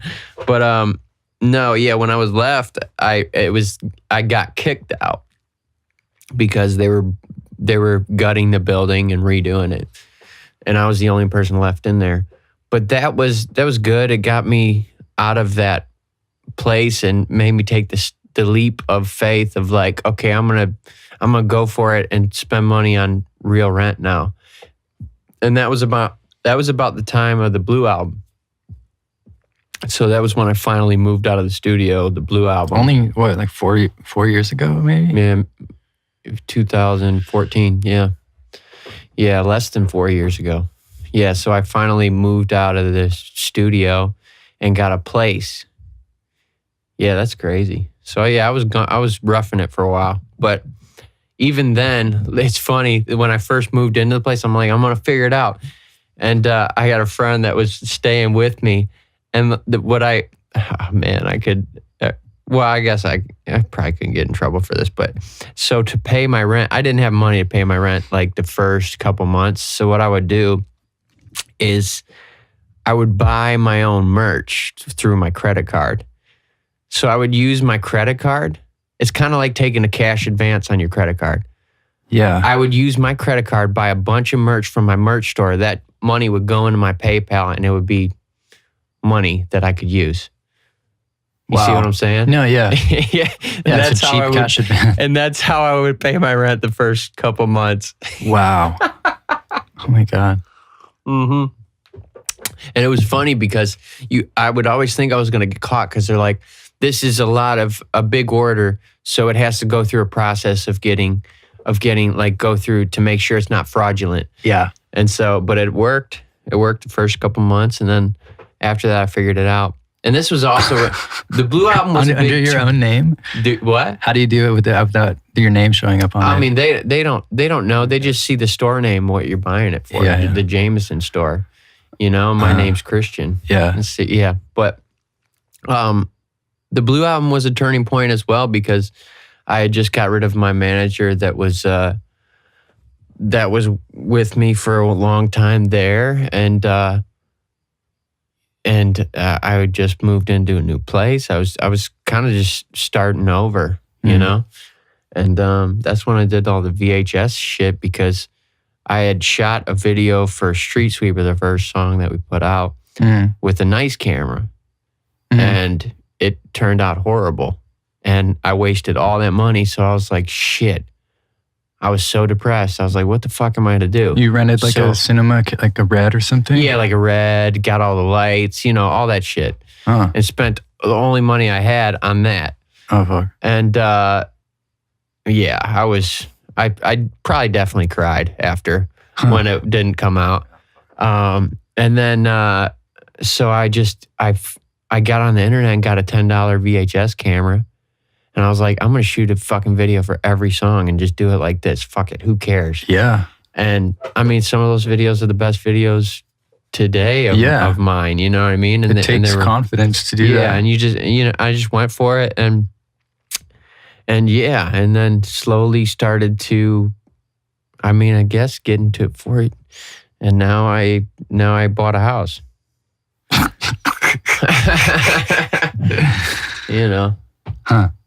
10 years later. Oh, come on. 4 years. That's not long, right? It seems like No, I'm talking about from being out of high school 10 years later. You know what I mean? Okay. Oh, yeah. Right. Yeah, from the beginning. Yeah. From the beginning, yeah. Yeah. But yeah, no, the 4 years, that's not. So if you just had a budget for, I know that when I was making music a lot and really buckled into it, I had my mastering budget paid for. Like I was like, all right, I got this money now. I better pay him now. Yeah. Even though it's still not coming up for another, 8 months or something. So it's like, okay, I know that's going to happen. Boom, boom. Like that domino is set up. Yeah. But then it's like, shit, I'm going to need at least a little budget for video. Yeah. Some other, this and that merch and stuff to get it made. And so, if you spent everything on that one video that didn't work out, were you mastering it in an expensive way? Or like, were there a lot of other expenses? No, I've always made my music like by myself on my computer. So mastering's never expensive. Even right? like Sterling, what, $250 a song? That's like, come on. That's not to finish your song. That's nothing. And I was getting it way cheaper than that. You know what I mean? Yeah. But from people who just wanted to do it because they liked the music, and they were. Now I care a little bit more about the mastering because this is the last. I just thought mastering was turning it up in the beginning. Right. No, it can really make a difference. It can really fuck up your whole shit. Yeah. Yeah. I can't listen to some records just because of a lot of things like that. But it's a learning experience. Yeah. You have to. A lot of people just leave a lot of headroom. Like you can just like leave a whole blank space at the top of the meter before you give it to the engineer, and they'll love that. Yeah, they'll love it because they can fuck it up even more. Yeah. More room to fuck it up. I don't want to give them any room to fuck it up. Like you give them a bunch of room, they'll be like, "Oh, I can actually do this and this with the EQ," and like they're like, "No, it's mixed. Yeah. Chill out. I just want you to turn it up." Yeah, when we did mine, because the engineer that was working at Hyde Street, the studio that I worked at the time, we got super technical with it. Like we were measuring the LUFS and stuff on the different versions. What's that LUFS? That's like the loudness measurement for. It's the standard of how they measure loudness. Yeah. So it's something about how it's compressed, basically. Yeah. It's just a certain meter that mastering engineers use. Yeah. So if you listen to... It's based on the human ear and what frequencies they pick up or something? Like I don't know what frequencies make you loudness, perceive full that it's scale. loud? LU, it's like, You know? loudness, unity, full scale. It's like some meter that they use. You know, it's like RMS or something like that. But RMS is like the sound field thing. I don't know. There's RMS, which is Radius something. yeah. I don't know. I would think that RMS is the spectrum of sound, isn't it? Yeah, I might be way off. it's like it has something to do with volts and decibels and Revolutions, milliseconds, seconds. yeah. Yeah. But yeah, it's the type of thing where you'll put it on. You like look at an old Steely Dan record and Yeah. it won't be super loud, but you look at a new record and it's generally just squashed to bits. Yeah. Yeah. But is that the kind of thing you worry about when you're getting a Yeah, master done? I used to, but now it's for the song. You know what I mean? Some songs I kind of want it to be crushed because the way I mixed it was to be crushed. Yeah. And then some songs I know I don't want to be crushed because there is a thing about crushing a song that gives it the pumpiness that you want.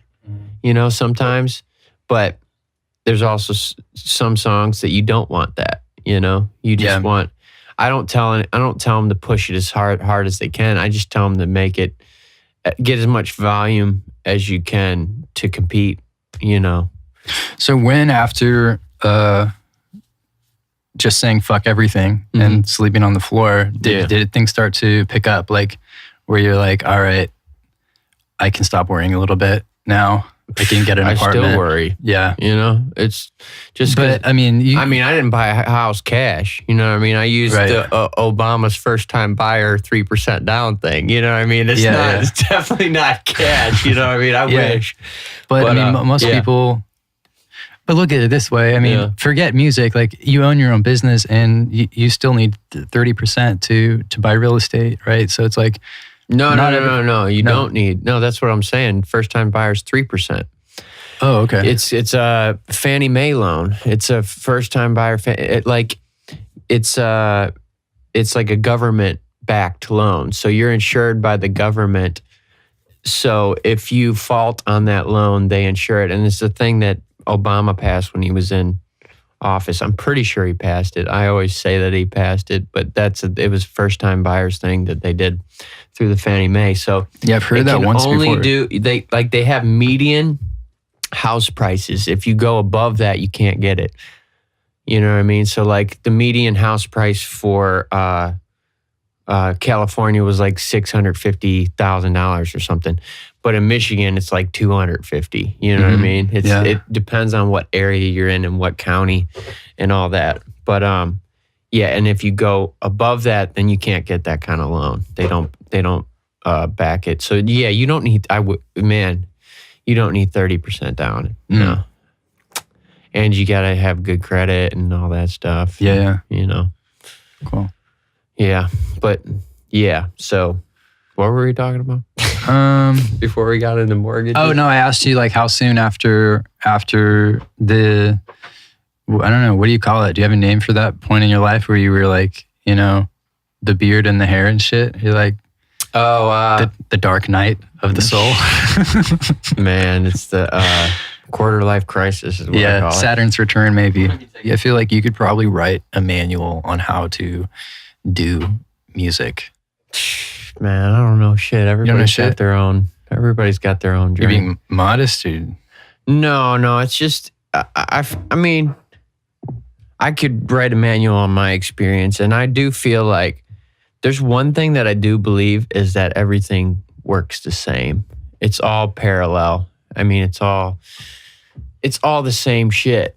You know what I mean? I don't know if that's too generic of a saying, but like the way I made it doing what I'm doing is the same way that anybody would make it doing anything, is what I'm saying in life. Yeah. You know what I mean? You do it and you believe it and you put all your energy towards it. Yes, the journey's going to be different on everything. Yeah. But everything works the same. I believe. You know what I mean? If that makes sense. Yeah. Like there's parallels in everything. Like that's why there's metaphors. You know what I mean? Yeah. Like, because everything works the same. So you can compare something to something else with the metaphor because Sure. it's all the same shit. You know what I mean? The same way I'm going to go do So what you're I'm saying doing is... having a music career might be analogous to if you wanted to open a donut shop. Yeah. And have it be successful. 100%. 100%. Or whatever it is. Yeah, exactly. Yeah, but most people, they want to go to 9 to 5. They don't want to have to think too hard. I don't know if they want to. Right, you don't know if they want to. Well, who knows? Maybe who subconsciously. Most people. Yeah, I mean, there might be a little fear in there, fear of the unknown. That's it. You for everybody. Yeah. Yeah. It's make decisions. It's hard. Make decisions based on fear. On you want to be safe. I still have days where I want to give up. Where I'm like, am I doing the right thing? What am I doing? And then there's days where I'm just like, I don't like what I'm doing. I want to do something else. But then I'm like, what do I do? And then there's days where I'm like, shit, am I just horrible at this? Why am I doing this? Yeah. And then there's days like fucking see you go this through is the best all thing, you go through all the fucking spectrum of stuff and it's a daily battle. Like I said, to get up and like be like, this is what I gotta do today and keep yourself accountable. And be on yourself so you get stuff done. A lot of people can't be on themselves.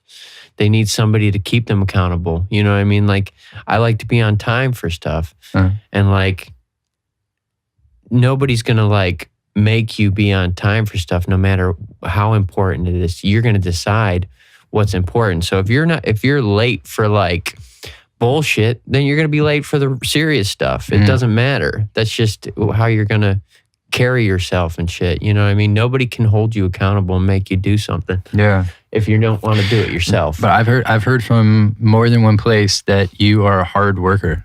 That people say that guy works hard. Who, me? Yeah. Oh yeah. Of course you got to. Yeah. You got to. What does that mean to you? I mean, how do you define that? I mean, I don't think just in the way you were saying. I don't think I work hard enough. Honestly, really? You're not like. I try to work. Taking that nap. You what? You don't take a nap, or I don't know. Like, what does that mean? I will take what does a that nap even now.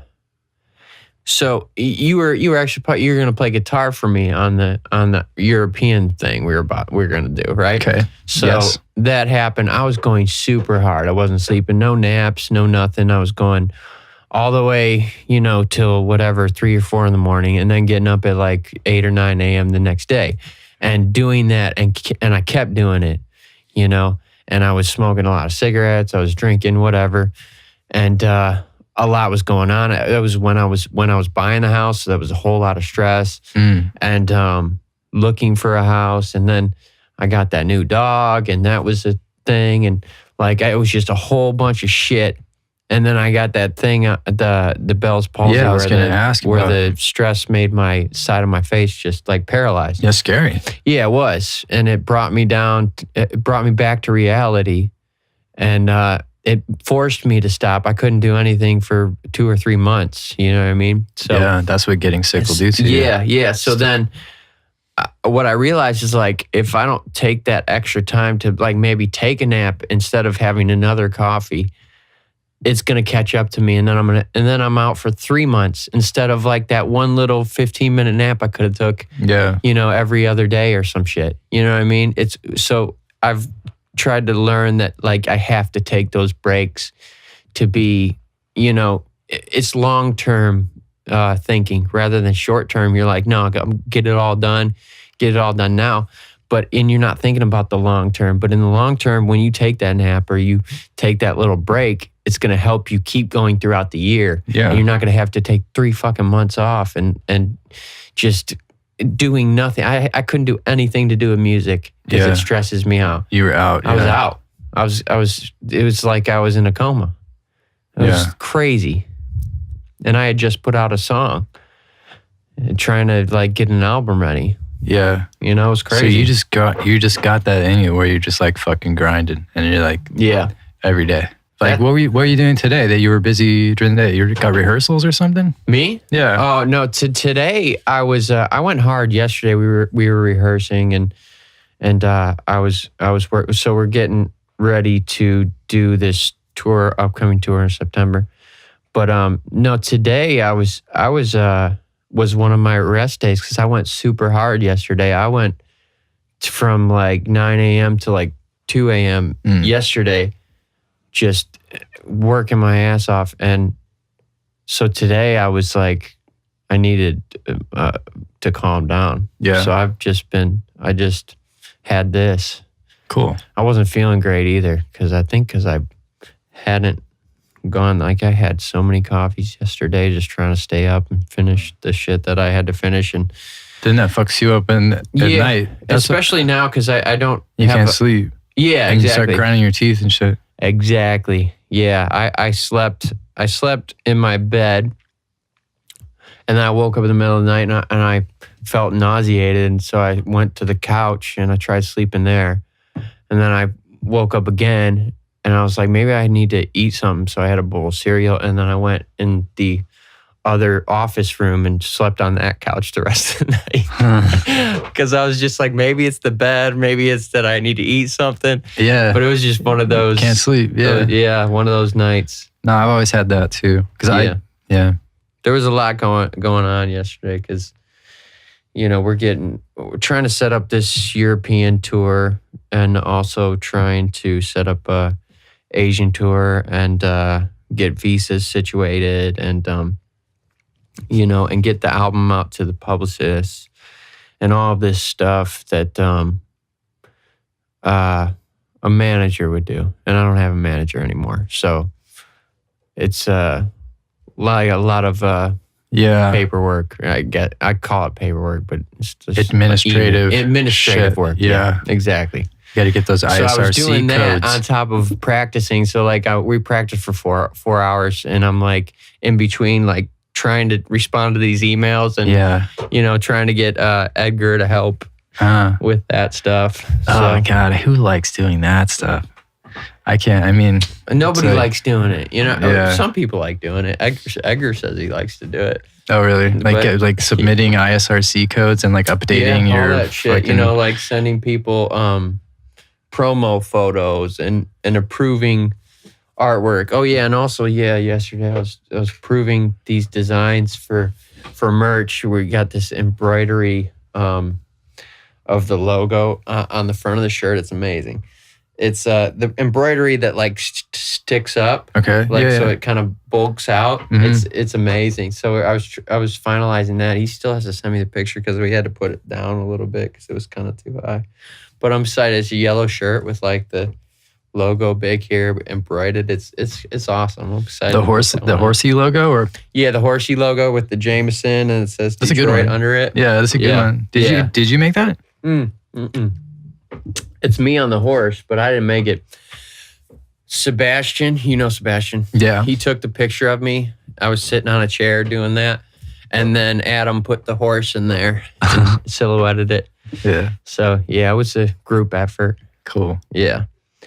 But I think making merch is kind of fun because you're making something physical and you get it in the mail. Yeah, and I've been sourcing out to see if some people have some ideas for that because I'm drop shipping, dude. What's drop shipping? Where they don't make it till the customer orders it. Yeah, see, you're all about like paying people money. What do you mean? To do, you got to pay those people money to a percentage of your income. Well, to do that. It's a lot of times if you have if you have a big volume, it's cheaper to do it that way. If you have big volume, it's cheaper. What do you mean? Like if you do a lot of volume, it's cheaper because you don't have to have, you know, a warehouse full of boxes full of t-shirts. Yeah. So the person orders it and then whoever makes it and ships it to them. Yeah, but when you order that bulk of a product, you get price break points. If you're just doing one at a time, it's a lot more expensive. Yeah. Well, I got boxes full of t-shirts down there. Yeah. Blanks, you know, that I bought. And I mean that I got so many blanks, and like slowly they get sold, and like that's fine because I'm gonna be doing it for the rest of my life. So like, doesn't matter how slow it is as long as it keeps going. You know. And I got a trailer. It's just full of merch. Oh yeah. Mm-hmm. That's not for the equipment on tour. Oh I yeah. imagine that looks like listen, it's like a gold mine to somebody. The equipment on tour is fucking. It could fit in the back. Like with this tour we're doing, we're just taking the van. We're not taking the trailer because we're only doing 8 or 9 shows that for the September thing. That's how much room the equipment doesn't take up. The rest is literally all merch. Oh wow. Yeah. Cool. And that trailer's huge. Yeah. So if the equipment can fit in the back of the van, like that is all fucking merch. Nice. I'm running out of room for it too. I made a walk path, but nice. That's about it. Yeah. But I just keep making stuff, and it's fun to make stuff and put it out, and you know. Yeah. So what's up? What's the vibe of this new record? It sounds like on that little clip, what it sounds like is where you put the metronome from Pro Tools into the gate trigger on the keyboard. Have you ever done that? Like you put a metronome click on, and then you stick it into your Juno 60, on the trigger. That was actually starts making weird noise. Like I actually did that with a Korg, the micro Korg. It's like just this arpeggiator, and I just fucked with the knobs to make it sound weird. Oh, cool. Yeah, and then on top of that, I used the CR78. Right. Yeah. Cool. Yeah. You know those beats. It's like It always reminds me of the Fight Club soundtrack too, because it's all over that. Yeah. You know what I'm talking about? Yeah. Wow. Yeah. So good. Yeah. So it's more like there's some kind of 70s throwback vibe. It's very thing going on. eclectic. It's very eclectic. I will say that. It's all over the place. It's one of my more all over the place records that I've ever done. Okay. It goes together though somehow. Yeah. I was just listening to the vinyl, what do you call them when they give you the test presses? Right. Yeah. And it was cool. It's cool. I mean, I listened to it twice in a row, and I was like, and I don't like to listen to my records. And I was like, shit, okay. 9 songs? No, 14. 14 songs. 14 songs, yeah. Not 9. They can cram that all into it. I was originally it. going to do 9, but then some other shit came, and now here we are, 14 songs. Yeah. Yeah. It's a good one. Any skits this time? No skits. No skits. There's 2 part 2s. So. 2 from old songs? No. Songs on the record, like there's Levy and then there's Levy part 2. There's Drama and then there's Drama part 2. Okay. You do that sometimes, right? I do that a lot, yeah. Because I'll be making a song and then I'll end it and I'll be like, oh, that sounded cool. Let me add some other chords to that. Oh shit, this could be a whole other song. I'll just make it a part 2. Sweet. A lot of times I'll make lists. Like when I did that record, I wanted to do a certain, like I had like criteria for each song as like a way to make sure I was still on track, and also just to have some kind of idea. Like I'd say, all right, I want like a 12-bar blues based song. I want a song in 3/3. I want a song with acoustic guitar. What is a song in 3/3? I mean in 3/4. Oh. 3/4 in 3. Oh, that's why I was like, man, 3/3. What the fuck is that? It's a magical meter. Well, no, I don't. I wanted to know what it was. I was like, I wonder if I've ever made a song. I made a song in 3. Yeah. I'm like, shuffly. Do you ever do stuff like that? Or you're like, nah. I mean, maybe. I don't know if I'm that. I'm not that technical like that. Thinking about. Well, I songs. overthink everything. So yeah, I don't think about songs and like let me make a blues standard and I no. Yeah. I just think of it like because it can't be all vibe. Like you can't vibe out. You have to have some idea of like how a song works. You know. Yeah.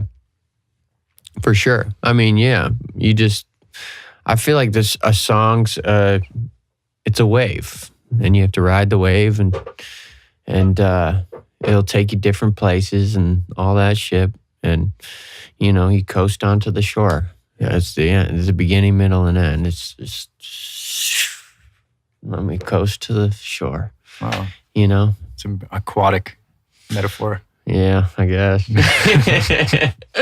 Yeah, it's definitely aquatic. Yeah, it has to do with water. Yeah. I feel like it's a fire. Yeah. You got to kindle, start the fire, light it up, and then keep going, and eventually it dies out. Oh, so you're a jam band then?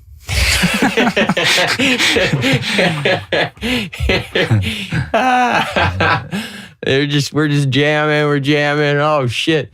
15, 20 minutes later, it's like, yeah, we should probably stop. Let's slowly just kind of fade this out here. That's amazing. Nah, never been in a jam band. No, I wish. I want to play guitar for a band. I like the idea of a jam band, but I don't like anything else about. Like I like the idea of Grateful Dead. Yeah. But I don't. You don't listen to their them. music. Yeah. I like 2 songs, maybe. Yeah. I don't even know what songs they sing. Friend of the Devil. It's a good one. Yeah, I don't know. That's a good one. I was super into Fish though. No way. Yeah, I listened to. I What? The Hampton Comes Alive box set.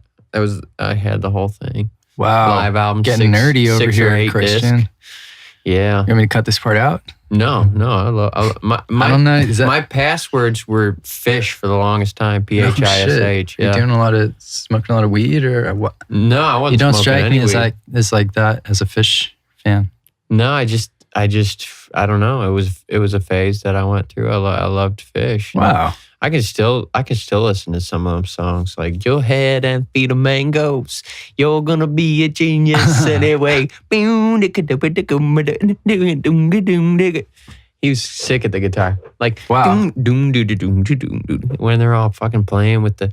I feel like I have some inspiration of Fish. Like they did a lot of guitar and bass rhythmically driving the song without drums under it to make like this pad of rhythmic, but it's paddy.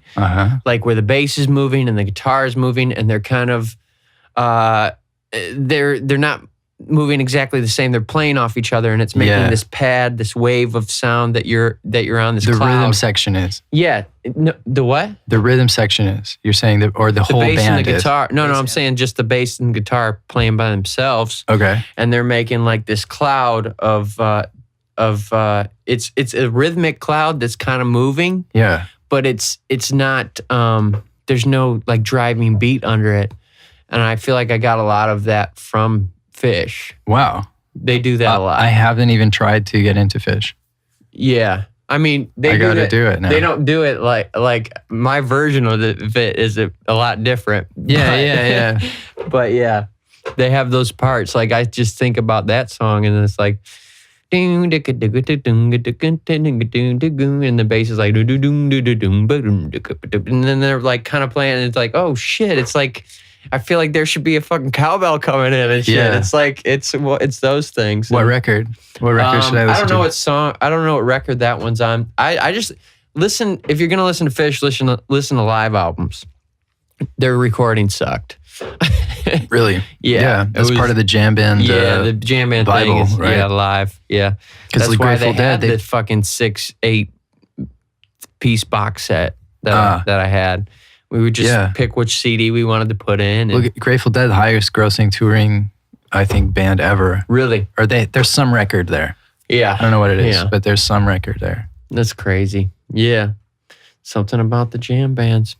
Yeah. And they used to encourage people to bootleg their shows. That's amazing. Yeah. Yeah. Pays to be good at your shit. Being from San Francisco, I started to feel like I should know because the studio I worked at is the Grateful Dead and Creedence Clearwater at different times. Now they're good. Creedence Clearwater Revival. Yeah. No, Yeah. they're all San Francisco and Berkeley too. But they all Credence got some songs. rented out the top of that studio that I worked at for so long. So I felt bad not knowing about Grateful Dead, even though it's like not that alluring Yeah. as a band. Yeah, I gotta check out some of their stuff. I feel like I've tried once and it just wasn't in the space. Yeah. But it's not for everybody. Fish is definitely not for everybody. And I don't know the last time I've listened to Fish, but there was definitely a point, I mean, maybe 16 when I was listening to that shit. Yeah. Yeah. Trying to be good at guitar, Do you like Curtis Mayfield? Yeah. You ever listen to his records? Yeah. I feel like you'd like Sweet Exorcist. Is that one of Have his you heard songs? that? No, it's his. It's an album. Oh, yeah. That's what it's called. Yeah, there's a song of the same name on the album. Yeah. I Have gotta you heard check that? out that album. I don't know. Oh man, if I I've think heard you'd like. It reminds me of your music. Okay. I'll That check it out. Sweet Exorcist. It's a really. There's some parts of the album that are just like super sad. Like the lyrics are really kind of depressing. Yeah. But Nothing wrong with that. Life's depressing. but well, I mean that's Did you make That's these? I did make those. Yeah. Nice. You did a good job on them. Yeah. Owens Corning. Is that stuff? Did you have some panels too, right? Yeah, I do. Same color. I Oh. didn't make them though. I only tried to cover one or two of them and did a really bad job. That's why I like that. You really did a good job. I did. I got the I MDF. love how you did them on the ceiling. What are those things you bought? What They, are those? Those white things. Mhm. You get them from Home Depot? No, those are the only thing that I bought. They're made by. Well, yeah, of course. You're not gonna make those. What do you get, a weld? They're made by an acoustic panel company. I looked at Home Depot. You're over there fucking welding these fucking hangers to hang your shit. They're So, yeah, made by an acoustic company, you said? They're made by an acoustics company. Yeah, I forget the Can name. you send me the link if you can find it? Yeah. Because I would love to put some on the ceiling. But yeah, the burlap I ordered off Amazon. Yeah, I just went to a arts and crafts store and got my burlap. Oh, see, I didn't know you could do that. Yeah, Amazon might be cheaper though. I forgot what It was I got so sick because I worked on them for like 3 weeks. Oh yeah. And I was like, fuck, I'm so sick of stapling these fucking Yeah. things. yeah, this shit sucks. But it worked out. That's how you're supposed to do it. There's Yeah. it's called Owens Corning 703 or something that you're supposed to put inside. This person tweeted, current fave 10 JMSN songs. Can't wait for Velvet. Number 1 is All Apologies. Number 2 is Delay. Number 3 is Be a Man Part 2. 4, Love I'm not Myself. feeling this person's You what? choices here. No offense. I'm not feeling these choices. This is not my list. It's an This is not interesting- near anywhere near. It like says a lot about the person. 4, Love Myself. 5, Fuck You. 6, Patiently. 7, Power. 8, Foolin'. 9, Let You Go. 10, Slide. She's into the deep cuts. Let me tell you. Yeah. She did. That's Deep dive. amazing. That's amazing. That is the strangest list I've ever seen. But not strange because I kind of see all the songs that she picked are they kind of go together in a weird way. I'll admit, there's been days when I can't get the one out of my head. Oh, the song? Yeah. The one? Nice. That's some good. spiritual shit, man. You're Good. tapping good. into I'm glad. to the zeitgeist. I'm glad I tapped into it at least once, It's Yeah. good. Yeah. Are you I was religious? I was into that song. Yeah. Yeah, you could say that. I believe that that I didn't mean to interrupt you there. no, I don't remember what I was talking about. Oh, But I'm religious. It's getting into a whole other thing, God is, oh man, I'm not even drunk or high enough to get deep into this. Like this U-turn of a conversation is just, I'm religious. I don't have to get into it. okay. No, I'm just like, I'm trying to think of how you explain my thoughts on it all. You know what I mean? Okay. Because I don't think anybody's wrong in believing what they believe in. I feel like it's all the same thing. You know what I mean? Like what I'm saying is like you have your Christians and you have your Muslims and you have, I believe they're just putting a name to the same thing. Yeah. It's all the same thing. It's energy. It's like, it's, law of attraction. It's whatever. It's just that thing that connects us all. Yeah. Purpose and all that stuff. Yeah. Purpose is mostly. I'm not the person to speak about religion or in any intelligent way, but I think people want to believe that there's something. Well, because there is something. You want to believe in ghosts. You want to believe in aliens. Well, not even believing that there's something next. It's, we all know there's something. There's something else. Stuff you know don't what I mean? know. Like, look at us. We're communicating how we communicate, and we're like, we have imagination. We have will and creativity to make it happen and stuff. Like, that's not something that just happens without there being this other plane. Yeah. And so there is something. We call it God. And it's something that nobody can understand. And so and they try to make it tangible, and they try to say, do this, and we're going to heaven and stuff. And nobody really knows what heaven is. Nobody knows if that's what happens, and nobody knows. But there is something. There's something else. We can all agree on that there's something besides just us in our physical form. If you can't, then you're in denial. You're a robot. Yeah, you're a robot. Exactly. Yeah, for sure. Yeah. Does that play into? I know you want to talk about. No, I was just going to pedals. tell you that I got one of those after you came over with it. Which what? The power thing? The power supply. It's amazing. Yeah. That's a cool one. Yeah. But what were you saying though? You like the NS10s? Yeah, no. You were going to say who doesn't? I don't. No, I was going to say no. What I was thinking was who does, because they don't. Yeah. There's not much to like about them except the fact that they make standard issue. They make you think your song's harder than it is. Oh, really? More abrasive than it is. You know what I mean? More exciting.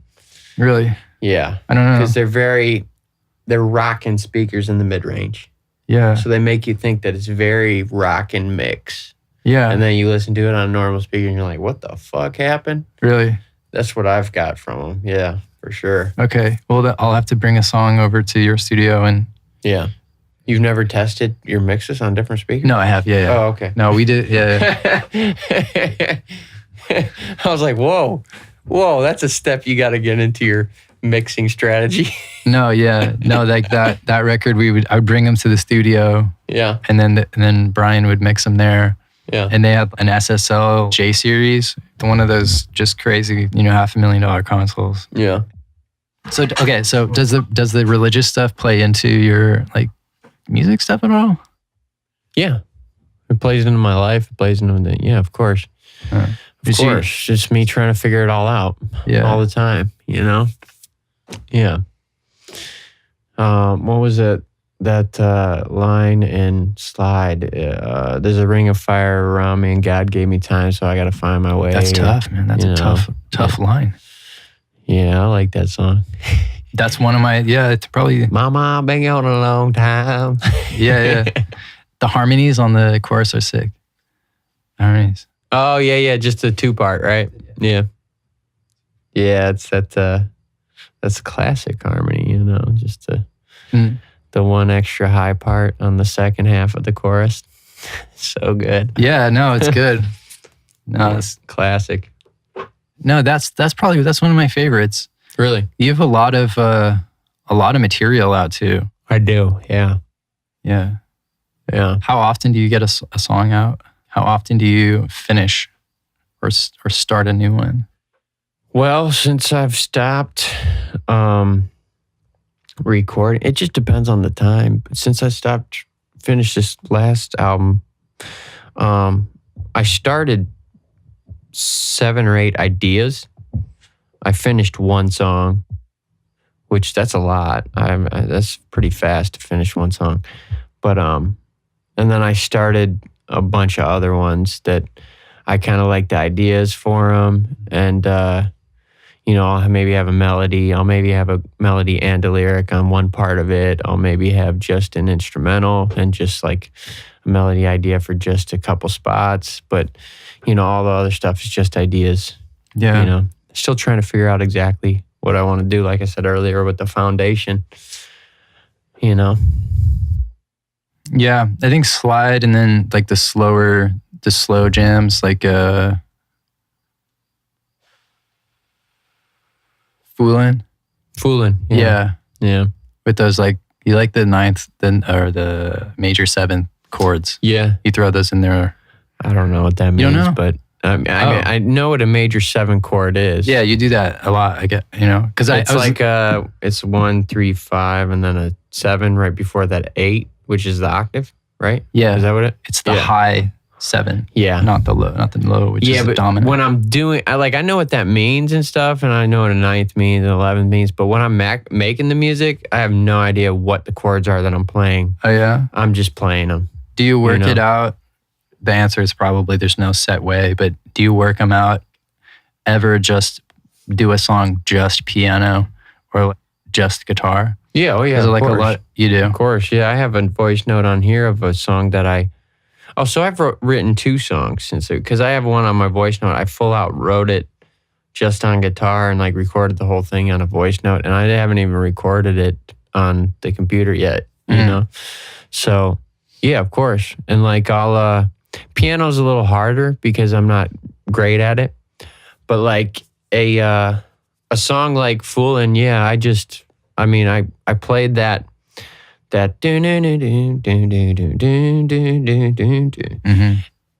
played it and then like looped it because I can't sing and play it at the same time, but it was written all on that, just like that. You know what I mean?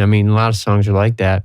Yeah. But And Patiently too, that's another. Yeah, Patiently. Those 3 are definitely on my Patiently, on my list. I had a dream about and woke up in the middle of the night and recorded that song. That's why it sounds like I'm trying to be quiet.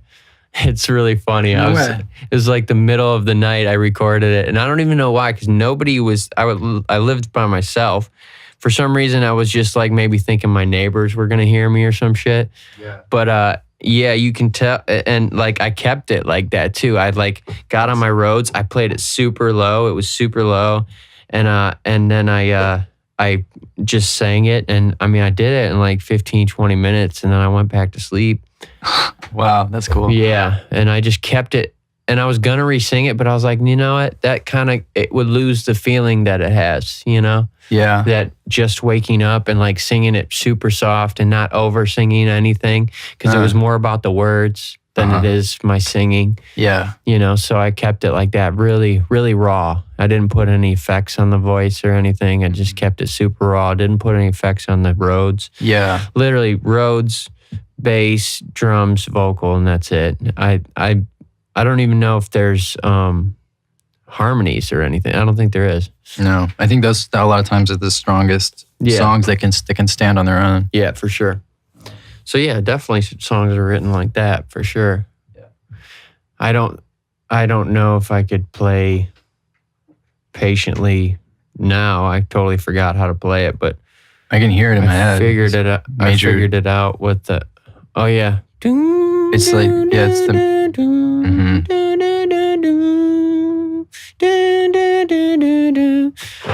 But I don't know how to play that right now. I just figured it out, and then did it one time and never went back to it. Sweet. You know, I'd have to sit here and figure it out again. That's cool. Yeah. So aside from like this cycle of record tour, what kind of goals long term, aside from trying to take over the music industry? Well, just the main goal is to grow and get better and get as good as I can get, you know. And I have, you know, I think of short-term goals more than I think of long-term goals. Of course, you always have the long-term goal of, you know, my long-term goal is to be the biggest artist and best artist that's ever been on the face of the earth. Yeah. But if I thought about that every day, that would never happen. I have to think about the little things to get there and make myself better, because it's all it is you're going against yourself. You try to be the best artist that you can be, and you try to grow and just that's going to get it done. And if you keep doing that, you're fine, you know? And it's And it's not about like being the biggest artist that of like, oh, I have to have 50,000 people at my show and I have to do this. It's like, no, I getting to a point where you're like BB King, where you're like, you're a legend. You know what I mean? Yeah. For everybody, for forever. You know what I mean? Like because legacy. you were so good at what you did and you did it so genuine and you really honed in on your thing and like you made your world. And I mean, there was a point where he's playing big shows, but he wasn't playing to 50,000 people ever. You know what I mean? Right. I mean, festivals, yeah, but Yeah. You just try to get better every day. Yeah. That was bothering me. For sure. Yeah, BB King. He's amazing. I mean, I was listening to him last night. That's what. oh, really? The Live at the Regal? What's the main? That's the. Yeah, Live at the Regal was a good one. That's what it's He's called, got right? He got a lot of live albums. But that's the one. Regal. That's the one where he introduces them in the beginning, like BB King. Where he plays I've Been Downhearted, Baby. That's on. Yeah, It's I think it's the famous Moby sample. that I'm sure- everyone yeah, knows, it right? is. Yeah. From that. record. No, that wasn't Moby. That was Primitive Radio Gods. Oh, okay. was that song. Oops. Shit. My bad. Yeah, We got it fact sounded checking like here. it's probably where Moby got his style from, Yeah. because that was the early '90s. Yeah. The Primitive Radio Gods. Okay. That shit is amazing. But that one, I don't know. I used to Everyone love knows that that's song. yeah. Yeah. That's the one from Live at the Regal. Yeah. But Yeah. I don't know I know his style, and Mhm. but I don't know his records too much. I mean, like, because BB You don't- King you kind of don't- came. You don't remember Girl is gone, Yeah. girl is gone away. Yeah. You know that song, right? Yeah. I mean, that's a Everyone fucking knows that amazing one. Everybody knows that song. That's a classic. Yeah. Classic. Cool. Yeah. What's your favorite song off this new one? My favorite song. Because I mean, it sounds like you seem like you know what the It good ones are. fluctuates, but my favorite song is probably the second to last song. It's called Sunshine. I really like it. It's a departure for me. I think that's why I like it so much, because it's a very shamelessly happy song. It's called Sunshine. Yeah. You know what I mean? So I haven't done that in a while. So I'm excited about that song being out, because it's unapologetically happy. It just is what it is. It's not like trying to be happy to be poppy. You know what I mean? Like that type of shit where you're just trying to like make a radio hit. It's like It's a feeling. It's a happy feeling. I was feeling good when I wrote it, and just came out. And Cool. every time I listen to it, I like see a video of just me with a bunch of friends and people I love around, and just all singing it, and Oh, that's nice. the sun shines out and we're barbecuing and whatever. So Cool. yeah, I'm hoping to make that video. Sounds good. I'd like to shoot it. Yeah. Yo, you do? Shoot it. Yeah, you want to shoot it? Yeah, Let's go. Sure. Do you have a camera? No, I do, I don't yeah. like sure. I don't like sure. I like yes or no. Yeah, I have a camera. You got Sony A7 or some shit? No, I have a 5D, 5D, nice. but I have Let's do it. I got the plug on the yeah, fancy cameras. We too. can rent something. Yeah. Yeah, I was thinking of buying a camera, just because I feel like I always need one and I never have one. I used to have one, and I used to have two, and I kind of gave them to Sebastian. Mm. Kind of. I mean, he just shot so many videos for me. He kind of just kept them, Yeah. and then he sold them and got his A7. Yeah. And then now I wanted one back to record something one time, and he's like, "Oh, I don't have them." Like, oh shit. Well, maybe it's time to buy a new camera. Huh. Yeah. Yeah, they may. I mean, I don't know. I'm thinking of the Or FS7. or I'm thinking of the A7's, FS7. Oh, that's the bigger one, right? The FS7? Yeah. Are the A7s expensive? I don't know. They're all fucking expensive, man. Are they? Damn. Like $500 maybe? No? No. Get another VHS camera. Shit. Really? It's Yeah. that expensive? I mean, that Damn. couple $1,000 at least, but you Does can it come rent with a lens at least? I mean, I don't know. FS7. I mean, that's probably like a $4,000 camera just for the body. I think. Do what? Just for the body. I shot a My 5D is fucking couple old. videos on the S7 or the FS7. Thing you missed. This video we shot was on the FS7. Is that the one with the girl that is peeing in her pants? No. This is the naked girl that gets her hair cut. And the naked old lady. Okay. That's cutting it. Yeah, I got some weird ass videos. Yeah, what's going on there? Is that you or is that No, yeah, it's definitely me. I just like to explore, you know? Yeah. What's the guy's name? The guy who was DPing some of those videos. Luis Perez, right? Yeah, he didn't do that one, but he's done a lot of them. Mm. He's amazing. How did you get connected with him? I mean, because he had put out that Tyler the Creator video, the first one where he's eating a roach, and I had hit him up after that, and I was like, dude, I love your shit. Mm-hmm. And he did my first. Well, my second video and my third video, because the first one I just did with friends.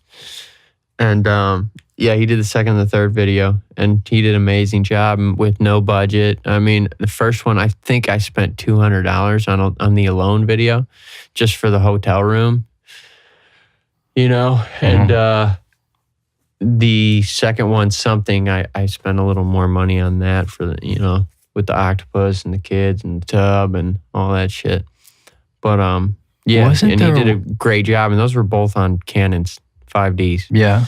Yeah, nothing special because we didn't have money for anything special. I feel like you can't really get away. Like at the time, just shooting a 1080 on a 5D, everybody was doing that, and you could get away with it. Mm-hmm. But I don't know if it's me or if it's just how people are shooting now. But I don't think you can get away with that as much anymore. That because people got used to that look. It is a very saturated look if you don't use it right.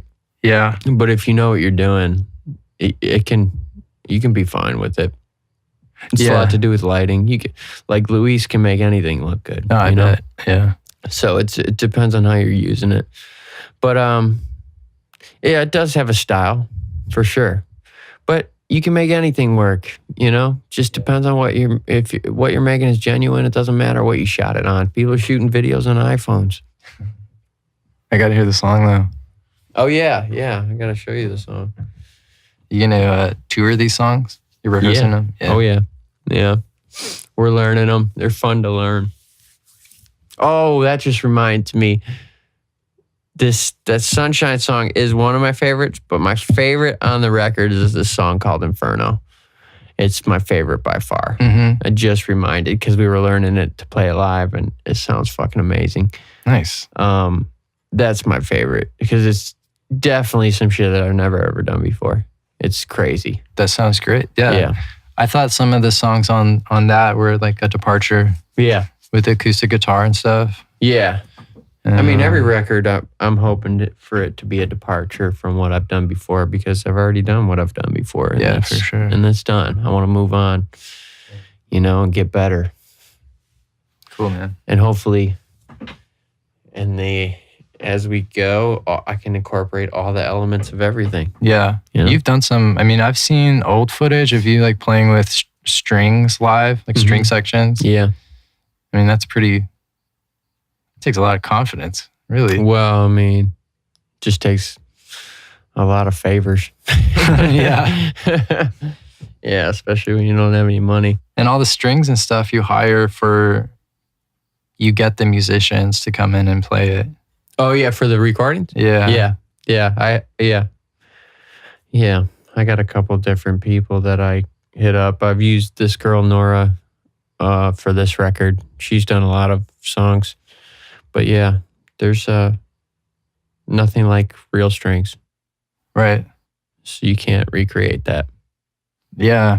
Do you ever want to put together a band that it's not, because it's you, right? I mean, you're the guy. Yeah. And then the people playing on the record or touring with you are just kind of hired guns. Yeah. I mean, do you ever want to spread it out to where these people are are part of like some kind of longer term White Rooms Records, family or something. You know what I mean? That would be amazing, but the people that I'm playing with haven't made a record. Oh, so there's got to be that, Right.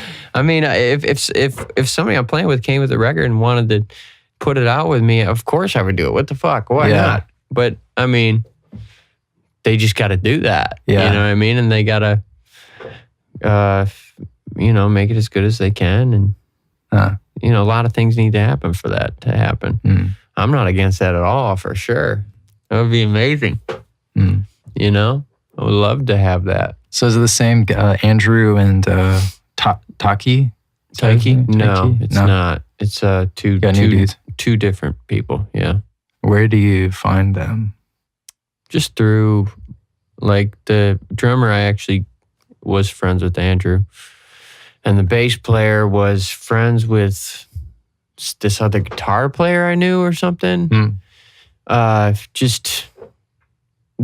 Everybody knows somebody. Yeah. And you keep playing long enough, you just use different people, and this guy knows another guy if they can't do it. And, I used to worry about finding people, but now I've realized that I'll be all right. I don't worry about it as much. Because if worse comes to worse, I could just sit up there with my guitar and be all right. True. Yeah. It would be a different show, but it would still be a show. So, what's the best show you've ever seen? Where did you used to go to a lot of shows? I used to go to a lot of shows. I used to go to punk rock shows and ska shows. That was like my show days. Were that. But one of the best concerts I've been to, I don't know. Everything after that was just a letdown. So I don't know. I would have I went to Prince. That was amazing. Oh, really? Yeah, Prince was amazing. As a youngster? That was when he was doing the 30 days at the Forum. I don't know. No, this was a couple years ago. Okay. Like 4 or 5 years ago. Yeah. No, that was amazing. He doesn't miss a note. Man, when he played Take Me With You and The Beautiful Ones, oh my God, I was fucking going nuts. Yeah, you're a big Prince guy. Yeah, I'm a huge Prince fan. Yeah. I was so happy to have seen him. Yeah. I would have loved to see Whitney Houston, but, wow. Shit happens. Yeah, I like the self-titled record. Yeah. It's amazing. And just like her, as far as voice. Yeah. Just you can't really, there's very few that go that. There's nobody on that level. Yeah. But She's amazing. What I was going to say is I always think about American Psycho when Whitney Houston comes up. Because if you've read that book, there's an entire chapter on Whitney Houston. American Psycho. Yeah. Is that? Oh, no, that's American Horror Story. What's American Psycho? It's that. Is that with Christian Bale? That's the movie, yeah. Is it in that movie, the song? No, they just wrote it into the book. Yeah, they wrote it into the script. There's in the screenplay, he does like Huey Lewis. Okay. And he does Whitney. I don't know if he does. He does Whitney Houston. So in the book, what song are they talking about? In the book, they talk about like the self-titled album and maybe the one after that. But it's just so weird because there's an entire chapter on Whitney Houston, and it's like a fiction book about this guy on Wall Street who murders people. It's just and really he's talking about the Whitney Houston record? Yeah, like in the book, like it's like Christian killing Bale people, was killing talking people. About in the Phil Collins record in the movie. Yes, exactly, Okay. exactly. But in the book, there's this entire chapter on Whitney. Like, what? That's the amazing. Fuck? Yeah, I haven't read a book in so long. Shit, it's one of my favorite authors. Yeah, been trying to learn Spanish lately. You got Do to you go know to Spanish?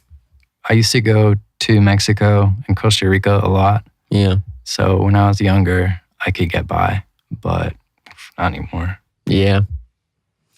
Yeah, I wanna learn it.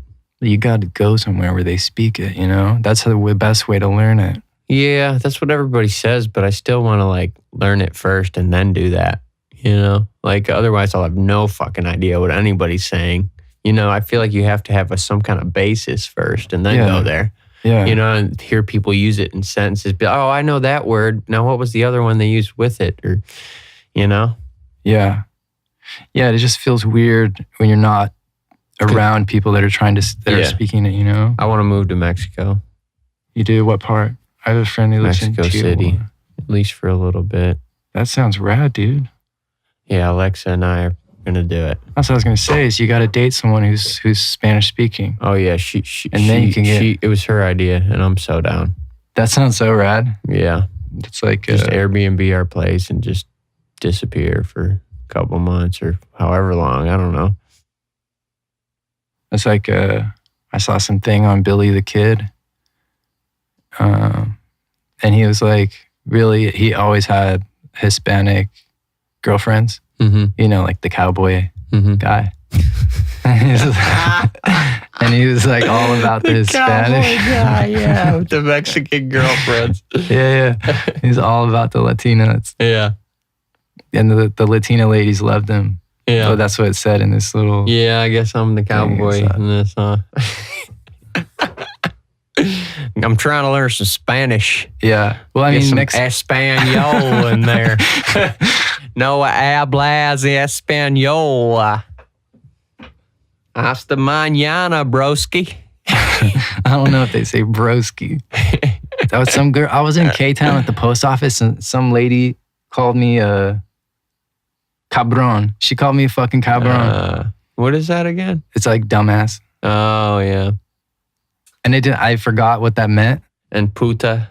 Is it puta? Puta. Yeah. Güero. Yeah, she called me a cabron. Just standing in line at the post office, man. Was it condejo or something? Pendejo. Pendejo? Is that what it is? It's like asshole. Oh, okay. Pendejo. Yeah. See, this is what happens when you start learning everyone's swear just words. the swear words. Yeah. You gotta sit there. Yeah. You're French. I know putain. Oh, yeah. That sounds cool. I mean, Mexico City's never been there, but I used to go just all over Mexico on surf trips as a kid. Yeah. Actually, I played on a tour when I was in a chamber ensemble, playing violin and viola. We did a cruise ship. You played violin and viola? Mm-hmm. That's no, yeah, I used to amazing. tour as a kid. That's what I would tour. You still play? And compete. I can, yeah. Wow. Yeah. Why don't you have string parts in every single one of your songs? I don't know. I always thought it was like, for Not me, cool. for me, it was like, it's just really nerdy. And So then I you always thought it was guitar like, cooler. play that was electric like me guitar with is rad. piano. I was like, this piano's not cool. I want to be Jimi Hendrix. You know? No, yeah. I don't want to be Elton John. Elton John's a badass, though. Now that I'm grown up, I'm like, damn, if I could play piano like that, shit. Yeah. Or fucking Freddie Mercury, damn. Yeah. They're both good rock piano players. They're good piano players, period. Yeah. Fucking amazing. But yeah, I did Real hard. a couple of cruise ships where we played down to Mexico. And then when we got there, we'd like hang out in whatever the town was. Yeah. Oh, you know where's cool in Mexico is the Frida Kahlo town. I forget what it's called, man. It's outside Mexico City. It's like a little village. Oh, okay. And it's where Frida Kahlo lived for a little bit. But it's not anglicized like Tulum? Mexico City is. No, but actually I was in Tulum Oh, okay. in Quintana Roo last December. Nice. But it's called, no, I can't remember. Yeah. I went there though. It's really cool. It's almost like, because it's really old, there's a lot of history there. Yeah. Yeah, it's really nice. Yeah. But, you know, Cancun, Tulum, you kind of getting, I mean, Touristy? Cancun is like, you go to the ruins and stuff, it's like pretty eye-rolly. Yeah, yeah. But Tulum is nice. It's just really expensive. Oh, is it? Yeah, it's like a okay. destination, you know, for a fabulous place to be. I can't thank you enough for doing this. Oh, no, it's all good. I like to talk. I've been just blown away by the caliber of folks that have been on the show. So Yeah. it's nice. Man, yeah, it's easy to do just a chill talking session. Sometimes you want to just talk about shit. And it's not like an interview, you know? Yeah. Sure, like you kind of ask questions about stuff, but it's a conversation. You know, I'm down to have conversations. You know, I feel like we talked a lot about you as well. Oh, did I talk too much about me? Oh, no. I'm just saying. It's conversation. Talk about both people. Yeah. I probably went off on rants about myself too. So, you know, it happens. Yeah, that's why I started it, because it's like just something creative to do that's just low, if not no pressure. Yeah. Just chill and talk. There's some episodes where we go to cool locations too. Where do you go? There was one. Well, there's a couple episodes in New York. One at the Vice office in Brooklyn. Nice. This historic Victorian in San Francisco. We did one. The Grateful Dead used to stay there. Yeah. It's called the Westerfeld House. Yeah. There's a bunch of really weird history. Like Anton LaVey used to live there. Yeah. And I don't know who that is. Anton LaVey was the founder of the Church of Satan. Mm-hmm. So he lived in this huge Victorian, and he had a pet lion named Togar, and he kept this lion in the tower of the house. Yeah. And so we did the episode from the tower. Oh, wow. You can see they kept it there because of the history of it, but there's like marks.